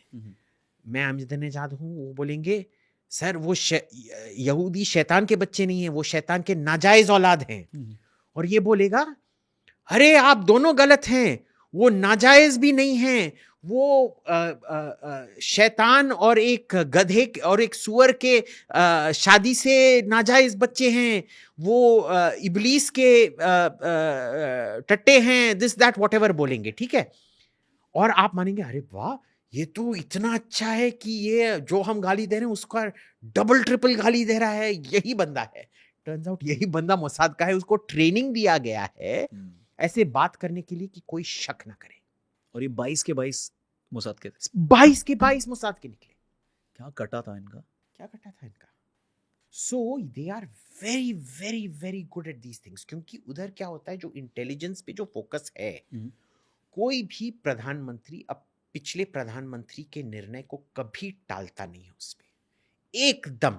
अगर प्रधानमंत्री एक दूसरे के प्राइवेट में एक दूसरे के बारे में जो भी बोलते हो, एक दूसरे के बारे में प्राइवेट में कितना घटिया ओपिनियन भी होगा, उनके बाल बच्चों पे, उनके बीवी पे भी घटिया ओपिनियन होगा, पर जो उन्होंने इंटेलिजेंस पे निर्णय लिया है उसको खुद अपना ही निर्णय की तरह अपना के उसका इम्प्लीमेंटेशन करते हैं। सो कंट्री फर्स्ट ये इजराइल के लिए मतलब सेट है, वो कोई भी आए बहुत सेट है, बहुत सेट है। आप बोल रहे हो इतनी कंट्रीज में उनका इंटेलिजेंस इतना ज़्यादा डीप लेवल तक इन्वॉल्व है, वो है ही इतने, तो क्या हर आदमी उनका इंटेलिजेंस का है क्या, ऐसा लगता है? दे यूज इट वेरी वेल। तो उधर ना इंटेलिजेंस, इधर आप बोलेंगे कि भाई तुम क्यों फौज के बारे में बात कर रहे हो, तो क्या, many people tell me that when I give my opinion on defence, तूने कभी सर्व किया है, तो काय का फालतू में बकबक कर रहा है। मैंने पॉलिसी पे एडवाइस दिया, तू क्या आईएएस ज्वाइन हो क्या, यूपीएससी एग्जाम दिया, नहीं तो काय का फालतू में बकबक कर रहा है। उधर बॉस दे विल फाइंड एक जो उनका इंटेलिजेंस यूनिट है ना, सबसे supreme intelligence unit 8200, I think it's 8200, उसमें एक बच्चे को ढूंढेंगे जो सबको ऑटिस्टिक लगता है। पर देखिए जो ऑटिस्टिक बच्चा होता है उनका जो एक रेजर फोकस जब किस पे लग जाता है ना, वो उसी पे चलते रहता है। Correct. And he turns out to be much more intelligent than anybody else in that one thing where he is. उन जैसे लोगों को चुनेंगे जिन्होंने शायद फॉर्मल एजुकेशन भी ना हो, 10 स्टैंडर्ड पास, 12 स्टैंडर्ड पास, बोलेंगे भाई मम्मी तू अपने बेटे को ऑटिस्टिक समझती है, हम इसको जीनियस समझते हैं, हमको थोड़ी देर दो इसके साथ। उसको ट्रेन करके वो उस पे इतना अड़ा रहेगा। That is how they do, they don't go, ये जो फॉर्मल क्वालिफिकेशन बेस्ड हायरिंग है ना, वो करते नहीं है। वो बहुत इंटेलिजेंस बेस्ड हायरिंग करते हैं और प्रॉब्लम सॉल्विंग के बेसिस पे हायर करते हैं। तो उनका जो इंटेलिजेंस यूनिट है वो ये बहुत ही जो प्रॉब्लम चाइल्ड माने जाते हैं। गली में जाके फालतू ये क्या बर्बाद औलाद है, तू जाके पास वाले आंटी को पीट के आया, वो उसको पीट के आया, फालतू में आयरनिंग वाले से तूने झगड़ा कर दिया, प्रॉब्लम चाइल्ड। टीचर स्कूल में 0 0 0 लाया जा रहा है, वो देखेंगे ये क्यों कर रहा है, उसको चुनिए, देखेंगे भाई ये बहुत इंटेलिजेंट है, इसका स्कूल में जो सिखाया जा रहा है इसकी इंटेलिजेंस के बराबर नहीं है, ये बिगड़ा जा रहा है इसी वजह से। They will throw so much at him, he will be mentally totally satisfied. They choose him at the age of 18-19 और बोलेंगे देख 7 साल के लिए हम तेरे को डिसिप्लिन दे रहे हैं। 25 के एज पे वो उसको निकाल देते हैं एम्प्लॉयमेंट से, सैक कर देते हैं, उसको पता है at 25 is gonna get sacked. वही ऑफिसर हैं जो सबसे ज्यादा स्टार्टअप बनाते हैं सिलिकॉन वैली में, क्योंकि उनके पास 18 से लेके 25 उम्र तक इतना टेक्नोलॉजी मिला है, इतना एक्सपोजर मिला है, कोई राष्ट्रपति प्रधानमंत्री को भी इतना ना मिले। सीक्रेट्स का एक्सपोजर, सीक्रेट ऑपरेशंस का एक्सपोजर, स्पेशल ऑपरेशंस का एक्सपोजर, टेक्नोलॉजिकल सीक्रेट्स का एक्सपोजर, टेक्निक्स का एक्सपोजर इतना मिला है। फिर जाके बोलते हैं अब तू अपनी जिंदगी बना। वो जाके क्या करता है, अपनी ही तरह 100-200 लोगों को ढूंढता है। तो इसका ना मल्टीप्लिकेशन इफेक्ट हो जाता है। करेक्ट। वो ज्योमेट्रिक वर्सेस अरिथमेटिक प्रोग्रेशन कहते हैं ना, हम अरिथमेटिक करते रहते हैं, वो ज्योमेट्रिक करते रहते हैं। दूसरी बात क्या है, क्योंकि वो एक इमिग्रेंट का कंट्री है, यहूदी हर देश में जाके रह चुके थे पिछले 2000 साल से। जब इजराइल बना, हर देश से, यमन से, ईरान से, इराक से, ओमान से, तुर्की से, स्पेन से, फ्रांस से यहूदी वापस आए, सब अपना कल्चर लेके आए, अपना लैंग्वेज लेके आए, तो सब जाके वापस उसी एक्सेंट में, उनकी वही मेमोरीज हैं। वो अगर एक हरियाणवी भी है, वो वापस जाके ओम प्रकाश बन के वही हरियाणा में घुस जाएगा। ठीक है, वो अभी कौन है, ओम प्रकाश चौटाला जी तो मर गए, अब वो मानेंगे कि भाई ये तो हमारा ही है, ये हमारी तरह ही भैंस चराता था, ये था जो वो अगर वो उसने बोला मेरा नाम ओम प्रकाश, उसका नाम असली में होगा डेविड लेवी। वो जाके बोलेगा ओ चचा मैं ओम प्रकाश टोकस, याद है, हाँ बेटा हाँ, तेरा मम्मी पापा का ही उधर बैल था ना, हाँ। He will blend in totally. वही एक तमिल यहूदी होगा, वो जाके ये ऐसा तमिल में बात करेगा कि स्टालिन भी उधर बोलेंगे अरे तुम आ जाओ डीएमके में के मिनिस्टर बन जाओ। So they slip in very easily into those things. इसी वजह से आप देखेंगे उनका ईरान से ज़्यादा ईस्ट में इंटेलिजेंस पेनिट्रेशन नहीं है, क्योंकि इंडोनेशियन यहूदी थे नहीं, मलेशियन यहूदी थे नहीं, हाँ। सिंगापुरियन यहूदी नहीं थे, ताइवानीज़ यहूदी नहीं थे, हिंदुस्तान में बहुत ही कम थे। हम्म, और हिंदुस्तान में उनको इंटेलिजेंस की ज़रूरत नहीं है, क्योंकि हम फ्रेंडली स्टेट हैं। हम्म। पाकिस्तान में तो बिल्कुल भी यहूदी नहीं थे, कराची में बहुत छोटा सा पॉपुलेशन था, पर वो भी ब्रिटिश टाइम से। So they are very good at these things. क्या ईरान भी अभी अफगानिस्तान और इराक जैसा बन सकता है या वैसी हालत नहीं होगी ईरान की? हो तो सकता है बॉस, यू कांट ये करो फाई। पर याद भी रखना है, इराक और अफगानिस्तान ने अमेरिका को परास्त किया था। बट बहुत टाइम लगा उनको, इनके 20 साल पास लगे 20। ये देखिए, ईरानियंस ना अपने आप को बोलते हैं ना, हम 6000 साल पुराना सिविलाइजेशन है। उनके पास टाइम है, हम्म, उनके पास टाइम है, उनके पास टेरिटरी है, उनके पास हथियार भी है। अफगानिस्तान से क्या ऑलमोस्ट 3 गुना बड़ा है, उसी टाइप के पहाड़ हैं। हम्म, अगर ये लोग कुछ करना चाहते हैं उधर, hmm. Best of luck to America, best of luck to America. अब क्या ईरानियन पॉपुलेशन उसके लिए तैयार है, पता नहीं। बट क्या ईरान पॉपुलेशन आके उनके खुद के फौज को अपोज करेगा, आई डोंट नो। ईरान में क्या सेंटिमेंट है? खामेनेई के अगेंस्ट में बहुत सारे लोग भी आए और सपोर्ट में भी आए। देखिए मैं अपने खानदान के बारे में बात कर रहा हूँ, मेरा काफ़ी सारा खानदान है ईरान में। ईरान में आ, वो तो कभी भी उनको खामेनी अच्छा नहीं लगा है, क्योंकि वो सब प्रोग्रेसिव टाइप के हैं। ठीक, मुसलमान भी नहीं बुलाते हैं, सुअर का मांस खाते हैं, दारू पीते हैं। कितने लोग होंगे ऐसे ईरान में? I have about 17-18 cousins and things like that in Iran. So in percentage में ओवरऑल अभी के रेशियो में कितने होंगे ईरान में overall? Totally there are about 100 million people in Iran. 100 million माने 10 करोड़। 10 करोड़, हाँ, हाँ। 10 करोड़ लोग हैं। और उनमें से मैं बोलूँगा लगभग 20 से 30 लाख ये बहुत प्रोग्रेसिव टाइप के होंगे। बस बहुत कम है तो। बहुत कम है, ज़्यादा तो एक नहीं है। लड़की का वायरल हुआ था सिगरेट जला रही खामेनेई के फोटो से, हाँ। आपने देखा होगा, तो वो उसी So देखिए, वो हैं, आई एम नॉट सेइंग वो नहीं है, पर वो ज़्यादातर आपको वो जेएनयू टाइप मिलेंगे, या ये Jor Bagh, Prithviraj road, Aurangzeb road, Khan market. APJ Abdul Kalam Marg, हाँ वो खान खान मार्केट। उधर का खान मार्केट गैंग है वो।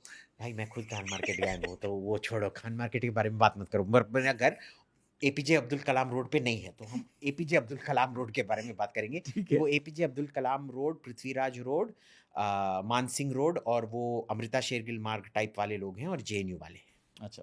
लगभग। बट उनमें भी जो मेरा पूरा खानदान है, ठीक है, एक ब्रांच थोड़ा फंडामेंटलिस्ट टाइप का है उसमें, बट जो इतना प्रोग्रेसिव है, जो खामेनी उनका नाम भी लोगे तो थूकेंगे, अच्छा। उनको भी वेस्ट पे गुस्सा है। उनका कोई कम गुस्सा नहीं है खामेनी पे कि तुमने हमारे कितने लोगों का कत्ल किया है। But they are not friendly with America और वेस्ट। हाँ, वो ऐसे नहीं है, वो राहुल गांधी की नहीं है, की तरह नहीं है, जो बाहर जाके बोलते हैं अमेरिका से कि भाई हमारा रेजिम चेंज कराओ। उनका ये है कि भाई हमारा जो भी है, तू कौन होता है हमारे लोगों पे मारकाट करने वाला। इसीलिए देखिए, ईरान कॉलोनाइज नहीं हुआ था, राइट। और हिंदुस्तान कॉलोनाइज हुआ था। एशिया में बस 2 देश थे जो कॉलोनाइज नहीं हुए थे, ईरान और थाईलैंड। अब देख लीजिए क्यों। क्योंकि आपने राहुल गांधी का जिक्र किया, सो ऑपोजिशन की अगर बात करें, आपने इजराइल को भी अभी मेंशन किया था कि इजराइल में ऑपोजिशन हो या जो पावर में है, वो सब लोग एक पेज पे होते हैं इंटेलिजेंस को लेकर, कंट्री को लेकर। इंडिया में वो नहीं होता है। आपको लगता है इंडिया में वो कभी नहीं होगा? क्या रीजन है उसका?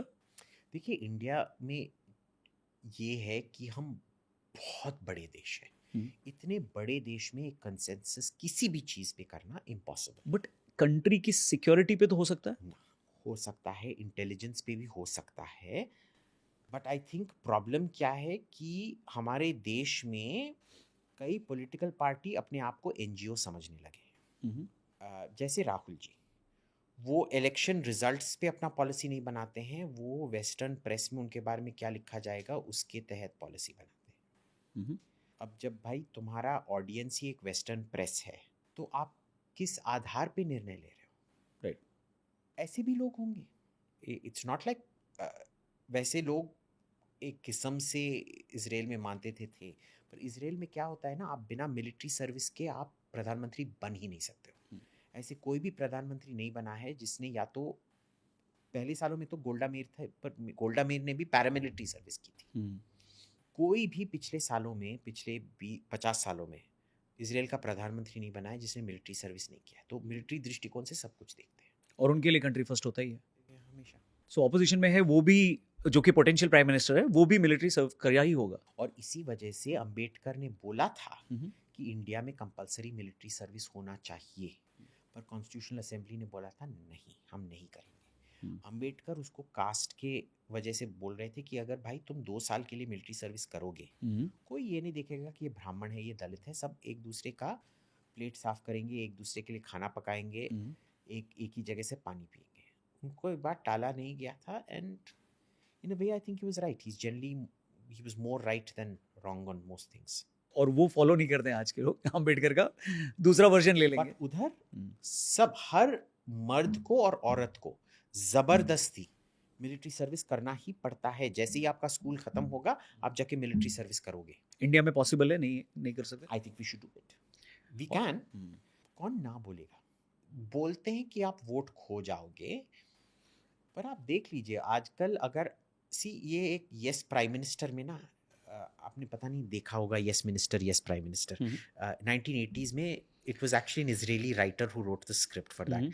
अगर आपको सरकार समझना है, किसी भी देश का सरकार, उससे बेहतर एक पॉलिटिकल सीरीज कभी बना ही नहीं है। ओके, वो नेटफ्लिक्स पे नहीं, शायद टॉरेंट पे डाउनलोड करना पड़े, बट डू वॉच इट। उसमें क्या है कि ये सर हम्फ्री एप्पलबी जो कैबिनेट सेक्रेटरी हैं, वो प्रधानमंत्री से बोलते हैं कि भाई ये पोल्स ना मैं किसी भी टाइप का करवा सकता हूँ, अगर मेरे को ना करवाना हो, मैं एक बहुत सुंदर सा लड़की आपको इंटरव्यू करने के लिए भेजूंगा और बोलूँगा कंपलसरी मिलिट्री सर्विस के बारे में। वो बोलेगी देखिए आपको इतना यूथ अनएम्प्लॉयमेंट दिखाई दे रहा है, क्या आपको अच्छा लग रहा है? नहीं, एवरीबडी इज गोइंग टू से नहीं। ये भटके हुए नौजवान, इनका क्या होता है, क्योंकि इनको जॉब नहीं मिलता है, ये जाके ये ठगबाजी करते हैं, ये क्या गुंडाबाजी करते हैं, ये आपको क्या अच्छा लग रहा है? नहीं। क्या आपको नहीं लगता है इनको जिंदगी में डिसिप्लिन होना चाहिए क्योंकि माँ बाप इनको अटेंशन नहीं दे रहे हैं? हाँ बिल्कुल होना चाहिए। क्या आप मिलिट्री सर्विस सपोर्ट करते हैं? अब आपके 3 जो आपने पहले जवाब दिए हैं, आप कितने उल्लू के पट्टे लगेंगे? आपने अब ना बोला तो चौथे को, तो आप चौथे प्रश्न का क्या जवाब देंगे? हाँ। अब अगर मेरे को आपसे ना का जवाब निकालना पड़े, तो मैं क्या पूछूंगा कि आप देख रहे हैं कि ये लोग, ये जो नौजवान हैं, ये कितना ये ठगबाजी गुंडागर्दी कर रहे हैं? हाँ, ओके। आपको क्या लगता है कि इनके कोई डिसिप्लिन नहीं होना चाहिए? हाँ। आप क्या इन पे विश्वास करेंगे? ना। आपको क्या लगता है इनके हाथ में बंदूक थामने चाहिए? स्थिति और कितना बिगड़ेगा? हाँ बिल्कुल नहीं थामना चाहिए। तो आपको क्या लगता है इनको मिलिट्री सर्विस करवाना चाहिए? अब इन पिछले 4 सवालों का जो आपने जवाब दिया है, अब आप क्या जवाब देंगे military service? So it depends on how you spin it. Correct. अगर वर्ल्ड वॉर हो जाए, जो कि एक तरीके से सिचुएशन भी है, सेफेस्ट कंट्री आज के टाइम पे कौन सी है रहने के लिए?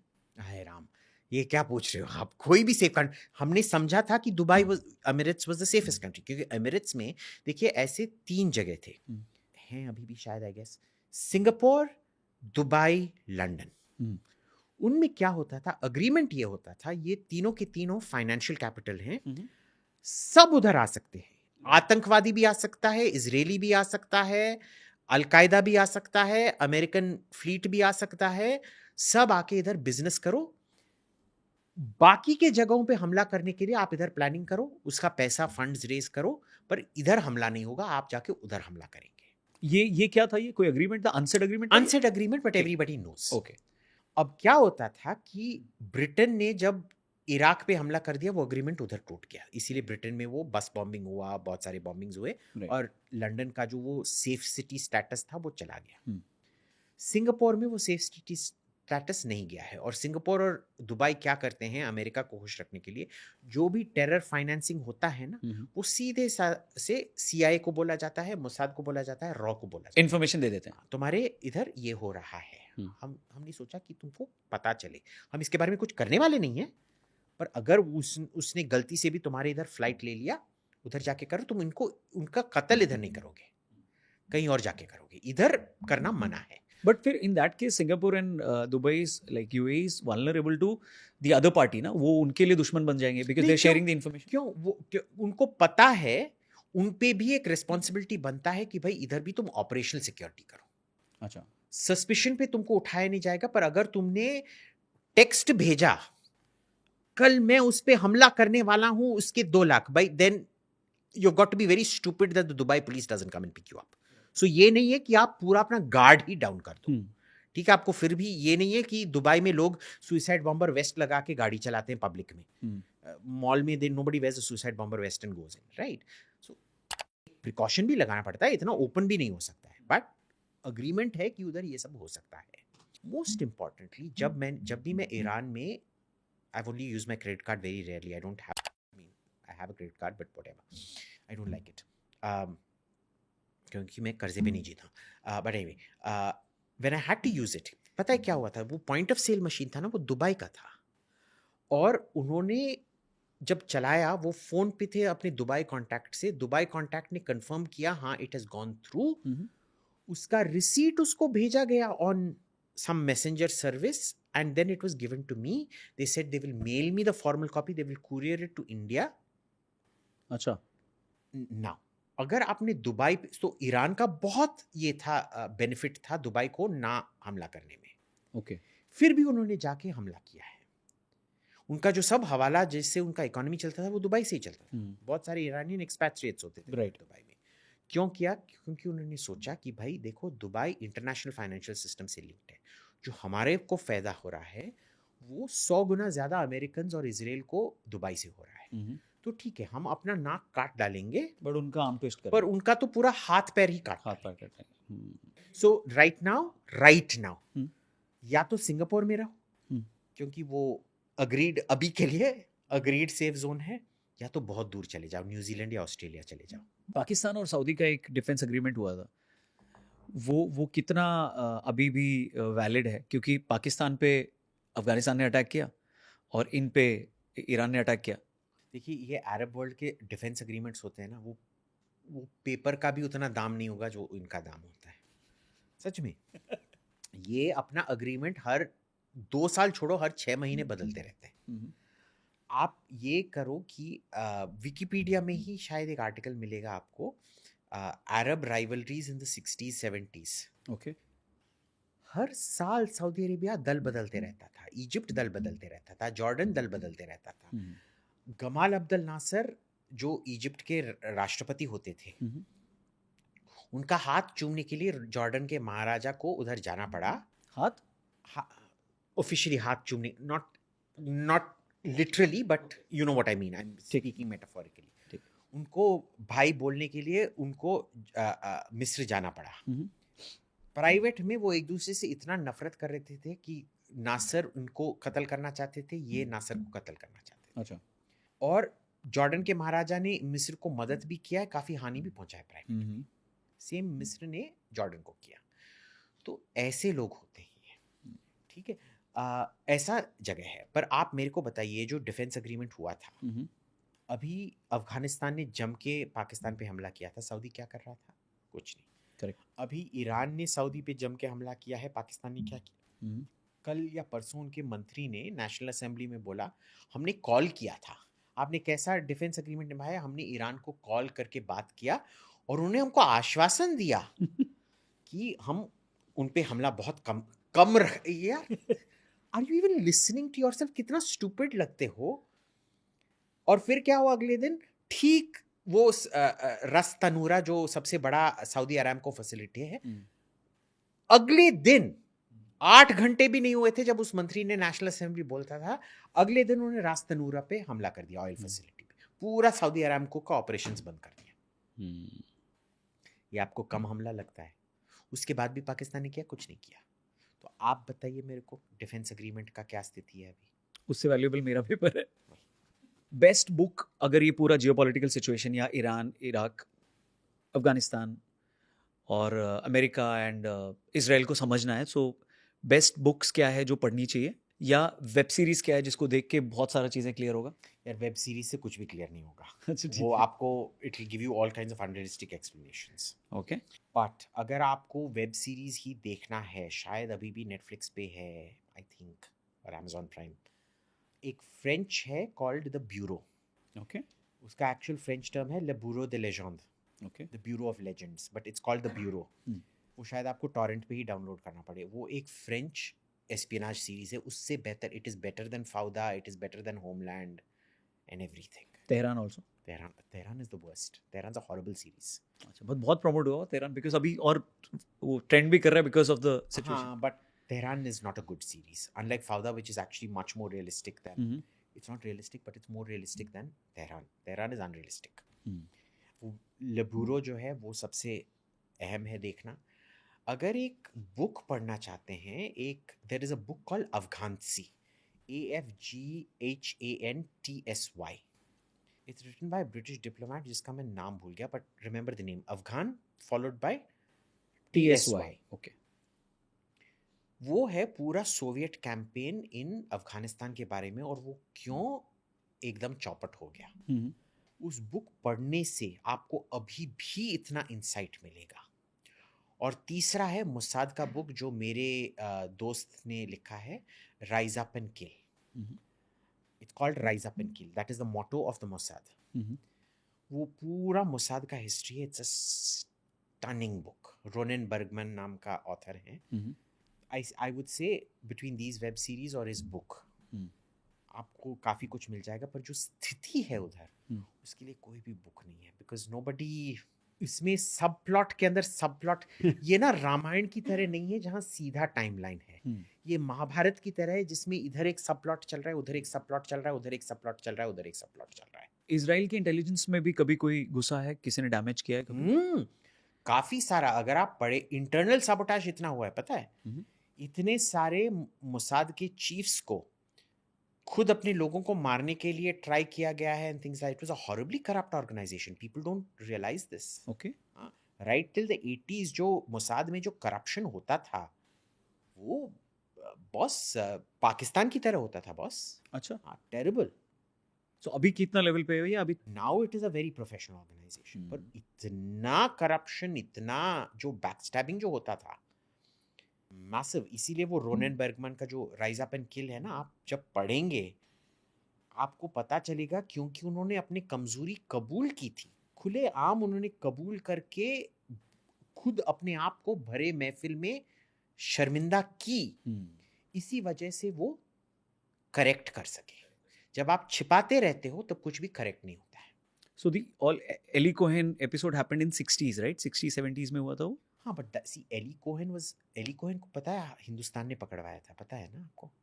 Seriously? हाँ, तो उसका अच्छा, we're क्या talking था? about that spy series जो आपको Netflix पे मिलेगा। हाँ, वो जो सीरिया में स्पाई था, हाँ, उसने पूरे डेप्यूटी डिफेंस मिनिस्टर बन गया था वो। हाँ, almost almost. It's not true, that's an exaggeration. उसका प्रॉक्सिमिटी तो था ही कई सारे मिलिट्री लोगों के साथ, बट ये थोड़ा एग्जैजरेशन है कि उसने वही इंटेलिजेंस सप्लाई किया जो 67 वॉर में फिर इजराइल ने इस्तेमाल किया। He did a lot but not that much जितना 5 days वॉर था ये वही था या अरब वॉर था ये? हाँ, ऐसा कुछ था। It's the 67 war. 67 वॉर। हाँ, 67 वॉर। फिर 73 में योम किपुर वॉर था। ओके। तो उसमें क्या था कि उन्होंने बड़ा सा एक बंगला खरीद के रखा था दमिश्क में। करेक्ट। वो बंगला किसके साथ था? इंडियन एम्बेसी के साथ था। और वो उसी टाइम अपने हैंडलर को जेरूसलम में कॉल करता था जिस टाइम पे हिंदुस्तानी एम्बेसी, उन दिनों में ये व्हाट्सएप सब कुछ नहीं होता था आपको, और जो सैटेलाइट कम्युनिकेशन था बहुत एक्सपेंसिव होता था। तो आपको एक स्लॉट मिलता था जिस टाइम पे आप ट्रांसमिट कर सको। आप उसी टाइम पे जितना भी ट्रांसमिट कर सकते थे ट्रांसमिट कर देते थे।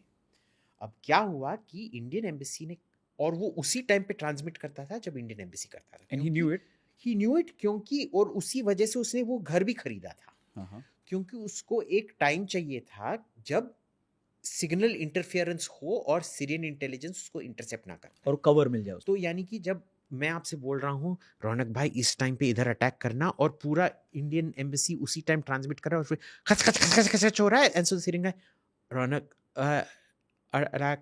That's all you can hear, the guy listening. तो फिर क्या हुआ कि इंडियन एम्बेसी ने कंप्लेन किया, भाई हम ट्रांसमिट ही नहीं कर पा रहे हैं, इतना इंटरफियरेंस हो रहा है। तो इंडियन एम्बेसी से बोला गया आज आप ट्रांसमिट नहीं करेंगे, हम बैठ के सुनेंगे क्या हो रहा है। उस दिन उन्होंने ट्रांसमिट नहीं किया, and they realised it was Eli Cohen who was transmitting. बाप रे।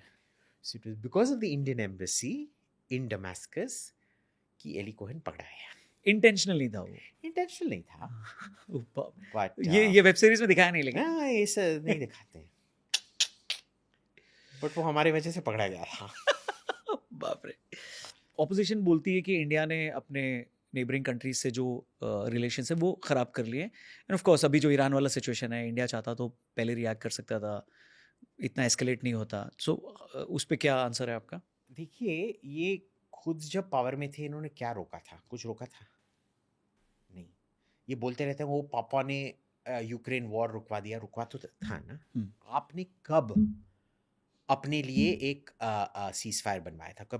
कभी बनवाया था? कभी नहीं बनवाया था। अब आप मणिशंकर अय्यर से जाके बात करेंगे, उन्होंने बोला था देखो हमने वो कमिटी किया था कोरियन वॉर के टाइम पे 1952 में, उसी वजह से बंद हुआ था, उसके वजह से कुछ बंद नहीं हुआ था, बस डॉक्यूमेंट ड्राफ्ट हुआ था। वो ड्राफ्टिंग कमेटी के चेयरमैन थे। ये ऐसा बोलना है कि B.R. अम्बेडकर ने कॉन्स्टिट्यूशन नहीं बनाया है, वो जो क्लर्क जो बैठ के उसको टाइपिंग किया है ना, उसी ने हमारा संविधान बनाया है, उस टाइप का आर्ग्यूमेंट है। इंडिया उसी पे रिएक्ट कर रहा है जो हमको, देखिए who cares how India react. कोई तेहरान में बैठ के ये अकाउंट कर रहा है क्या? वो इंडिया ने ये नहीं बोला, इंडिया ने वो नहीं बोला, क्योंकि इंडिया ने ये नहीं बोला हम ये नहीं करेंगे। Nobody looks at these things in diplomacy, boss. ये यही मैं बोल रहा हूँ, कांग्रेस आज इतना बड़ा एक एनजीओ बन गया है ना, वो पॉलिटिकल पार्टी की तरह सोचता नहीं है। देखिए, जब मोअम्मर कद्दाफी जो उस टाइम सर्विंग प्रेसिडेंट थे, उनकी इतनी निर्ममता से टॉर्चर करके, उन पे चक्कू मार मार के, उनकी उंगलियां काट काट के, पता नहीं क्या क्या करके, तड़पा तड़पा के मारे गए थे जब वो बैठे हुए राष्ट्रपति थे लिबिया के। इनका यूपीए सरकार था, इन्होंने कुछ भी कॉन्डेमनेशन नहीं किया। जब सद्दाम हुसैन, जो टेक्निकली, क्योंकि हम वो 2003 का जो इन्वेजन था इराक को, उसको हम गैर कानूनी मानते हैं। गैर कानूनियत से जो निकलता है वो सब कुछ गैर कानूनियत है, यानी कि गैर कानूनियत से सद्दाम हुसैन चले गए और एक नया राष्ट्रपति हुआ, वो गैर कानूनी राष्ट्रपति है। हमारे लिए कानूनी राष्ट्रपति सद्दाम हुसैन ही थे। और जब सद्दाम हुसैन को फांसी दिया गया था, हिंदुस्तान ने तो उसको तो कंडेम नहीं किया था, उस टाइम तो यूपीए सरकार थी। 2006 में उनको फांसी हुआ था, 2011 में मोअम्मर कद्दाफी को मारा गया था। दोनों टाइम यूपीए सरकार थी, हमने तो कोई भी कंडेमनेशन नहीं किया था। तो अब क्या, कौन सा बड़ा ये हुआ है भाई? और कंडेमनेशन क्यों करेंगे जब ईरान ही हिंदुस्तानियों को मार रहा है? उनका टेरिटोरियल सॉवरेंटी गया भाड़ में, तुम्हारा टेरिटोरियल सॉवरेंटी जाने से तुमको ये हक नहीं मिलता है कि तुम हिंदुस्तानियों को मारो, राइट? सो आईएनसी ये चाहता है कि हम उन्हीं लोगों को ये करें जो हमारे लोगों को मार रहे हैं, जो 1 करोड़ हिंदुस्तानियों को हॉस्टेज बना के रखें। ये कहाँ की फॉरेन पॉलिसी है? ये उसी टाइप का सेल्फ डिस्ट्रक्टिव फॉरेन पॉलिसी है जैसे राहुल गांधी ने खुद सेल्फ साबोटाज कर रखा है। वैसे कोई भी बीजेपी में ये नहीं है। बीजेपी मेरे जो दोस्त हैं वो तो राहुल गांधी को मोदी से भी बड़ा नेता मानते हैं बीजेपी का, क्योंकि जो राहुल गांधी ने बीजेपी के लिए किया है वो शायद मोदी और अमित शाह ने मिलके भी नहीं किया है। सो जैसे ये जो आई एम टेलिंग यू ऑनेस्टली, जो इजराइल ने ईरान का जो इन्फिल्ट्रेशन कर रखा है मोसाद का, ये मैं बोलना नहीं चाह रहा था, वो बीजेपी ने कांग्रेस का राहुल गांधी के साथ करके रखा है। ये जो अहमदीनेजाद का वो 22 का ग्रुप जो था, उसका head I am telling you, खत्म। There is nobody more pro BJP in India today than Rahul Gandhi. और मैंने आपको वो सिलेक्शन प्रोसेस दिखाया था ना कि कैसे यहूदी ये हैं और ये बोलेगा ये यहूदी, that is Rahul Gandhi. So I don't think we should take it seriously at all. Is a very good policy. क्यों ये है कि भाई जब मोदी कॉल कर रहा है बंदे को, किंग सलमान उनका फोन उठा रहे हैं, बहुत, यानी कि किंग सलमान का डिफेंस एग्रीमेंट है पाकिस्तान के साथ, फिर भी इतने प्यार से बात कर रहे हैं मोदी जी के साथ, मदद कर रहे हैं हमारी। जॉर्डन में हिंदुस्तानियों का मदद हो रहा है, यूएई में तो बहुत ज़्यादा मदद हो रहा है। आप देख रहे हैं यूएई इन्फ्लुएंसर्स इंडिया की कितना सराहना कर रहे हैं। तो we are building goodwill. How are we building? देखिए, आसान सी बात है, एक बंदा 20 बंदे, सब गलत हैं, मान लो सब, वैसे ये गलत नहीं है, इन्होंने कुछ नहीं किया है, ये है बदमाश। इस बदमाश को थप्पड़ पड़ा, पर उस थप्पड़ की वजह से इन 20 लोगों पे हमला हो रहा है। वो हम पे भी हमला कर रहा है हम्म, और मैं उसको सराहूंगा. ठीक है. My interest lies with the 20. तो I would say our stock has gone up, not gone down. आज के टाइम में अगर किसी को ईरान या तेल अवीव जाना है तो वो जा पाएगा इंडिया से या अभी बैन है? I won't recommend it. But जा सकता है अगर जाना चाहे तो. तेहरान तो शायद नहीं जा पाएंगे. The airport is locked down. Nobody's flying there. Hmm, Tel Aviv भी आप शायद जॉर्डन जाके या मिस्र से जाके आप लैंड बॉर्डर पे क्रॉस कर पाएंगे. डायरेक्टली तेल अवीव एयरपोर्ट उतर नहीं सकते. बेन गुरियन एयरपोर्ट अभी बंद. बट फिर वहां से लेबनान से जाना होगा तो वहां वीजा लगेगा क्योंकि तेल अवीव में तो. लेबनान आपको जाने नहीं देगा. अच्छा, नहीं जाना. तो लेबनान ने मैं लेबनान पहले जा चुका हूँ. पिछले 10 साल से मेरे को वीज़ा नहीं मिला है क्योंकि मेरे इसमें बहुत सारे वीज़ा भर रखे हैं ना इजराइल के. Lebanon does not. सीरिया देता है. अगर आपके पासपोर्ट में इजरायली वीज़ा है, ईरान और सीरिया आपको वीज़ा देते हैं. ओके. पर लेबनान नहीं देगा आपको. अच्छा. और वही जब भी मैं इजराइल में जाता हूँ वो देखते हैं कि मेरे पासपोर्ट में अफगानिस्तान का स्टैंप है, इतने सारे ईरान का स्टैंप है. आप ईरान क्यों गए थे? हमेशा वो सेकेंडरी क्वेश्चनिंग होता है ना, उसमें पूछे क्यों गए थे. और फिर मैं अपना डांस वीडियोस दिखाता हूँ तेहरान में, तो बोलते हैं अच्छा. एक तरफ वॉर लाइक सिचुएशन, क्या वॉर हो ही रहा है, इंडिया और पाकिस्तान के बीच भी कॉन्फ्लिक्ट हो सकता है? हो सकता है. हो सकता है. क्यों हो सकता है? अगर पाकिस्तान ने हम पे फिर से कोई टेरर अटैक किया, वो सोचेंगे देखो अमेरिका अब कुछ नहीं कर पाएगा, हम यही टाइम है कोई बॉम्ब फोड़ने का हिंदुस्तान में या कोई टेरर अटैक करवाने का. किया तो भी विल गो इन अगेन.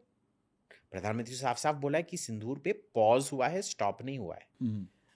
और अभी तो एक बहुत जूसी अपॉर्चुनिटी है. अगर हमारे तालिबान भाई हैं, जो मैं हमेशा मानता हूँ, हमेशा बोलते आ रहा हूँ, वो धर्मनिरपेक्ष, राष्ट्रवादी, नारीवादी एक पॉपुलर सरकार है जो हमारे तालिबान भाइयों का है. नारीवादी भी? नारीवादी हैं भाई. अल जोलानी अलकायदा से अगर मॉडरेट लीडर बन सकता है तो तालिबान क्यों नहीं नारीवादी है?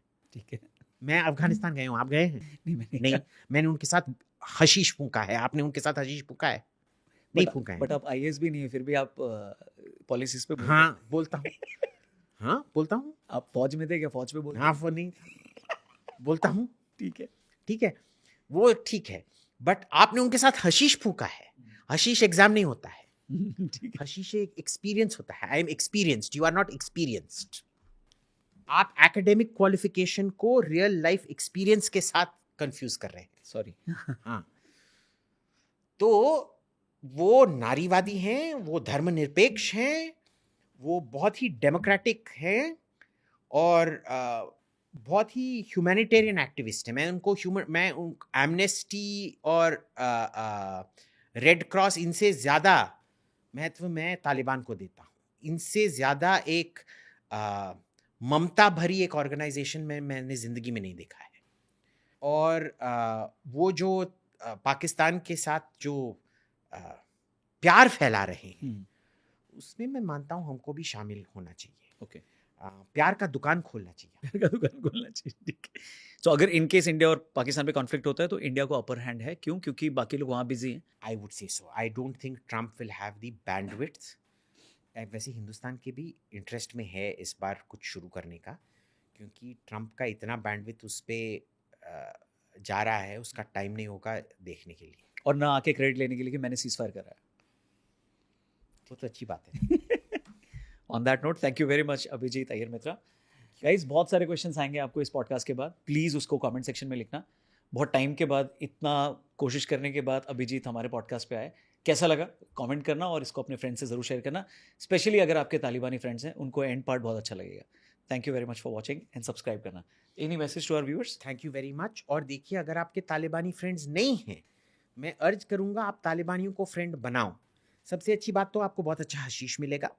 पर दूसरी बात है, आपको बृंदा कराट से आपको नारीवादी धर्मनिरपेक्षता के बारे में लेक्चर नहीं देना पड़ेगा. आप एक्चुअल लिविंग धर्मनिरपेक्षता, नारीवाद, सोशलिज्म को क्या कहते हैं, समाजवाद, ये सब आपको उधर से मिलेगा. Be friends with Taliban. एक तालिबान को ढूंढ के अपना भाई बनाइए. जा सकते हैं क्या वहाँ पे उनसे मिल? अरे बहुत उधर हिंदुस्तानियों को रॉक स्टार का दर्जा मिलता है, पता है. अरे हिंदुस्तानी सब हमारे दोस्त. अगर आप पाकिस्तानी होंगे जोर से चाटा पड़ेगा. उधर पाकिस्तानी जाके बोलते हैं हम हिंदुस्तानी है, जैसे अमेरिका में जाके बोलते हैं ना we are not Pakistani, we are South Asian. Okay. क्योंकि पाकिस्तानी को सब चाटा मारते हैं. उधर जाके अगर आप जाओगे, मैं पूरे टाइम उधर कुर्ता पजामा पहन के जाएंगे, सब आपको आप समझेंगे कि लोग आपको अमिताभ बच्चन मान रहे हैं उधर। अच्छा, हिंदुस्तानियों को बहुत कदर करते हैं। और वहां जाना अलाउड है, वहां जा सकते हैं? Total, the Taliban love you, you can get away, Indians can get away with anything, in that doesn't mean do something तो बैड। उनका जो सुप्रीम लीडर है अभी, आपकी उनसे बात हुई कभी? नहीं, नहीं कभी हुई। बट आप चाहो तो उनसे बात कर सकते हो? I don't know, I have only spoken to local commanders in गोरन गजनी, वो भी 2019 में। सो अगर वहां जाके किसी तालिबान के सुप्रीम लीडर का पॉडकास्ट करने का चांस मिला तो कर सकते हैं वो? I am sure you can, you just go into the embassy, the embassy here बहुत रिस्पॉन्सिव है। तो हम दोनों साथ में चले और पॉडकास्ट करके आए, कर सकते हैं? हाँ चलो, डील, मैं ट्राई करूं? Deal deal. सो अपन साथ में अप्रोच करते हैं। हाँ, होपफुली अगर परमिशन मिला सो विल बस विजिट एक टुगेदर। चीज होगा, हाँ। आप शाकाहारी तो नहीं है ना? प्योर वेज हूं मैं। हाँ, फिर आपको बहुत मैं लेके चलूंगा ना, अभी कितना 10 दिन के लिए जाना होगा, 5 दिन के लिए हाँ जाना होगा, हाँ, उतना मैं स्टॉक कर लूंगा। ठीक है, done. So will try for that. We will try for that. We will definitely try for that. Thank you very much Abhijit, Thank pleasure you so talking. much, Ronak ji. मजा Lovely आया। talking to you. जी लगा दिया आपने, thank you very much. Subscribe करना, share करना friends. Jai Hind. और तालिबान के साथ हशीश भी फूंकना, वो हमारे दोस्त हैं, नारीवादी हैं और समाजवादी हैं और राष्ट्रवादी हैं और बहुत डेमोक्रेटिक हैं, उनसे ज़्यादा डेमोक्रेटिक कोई भी नहीं है।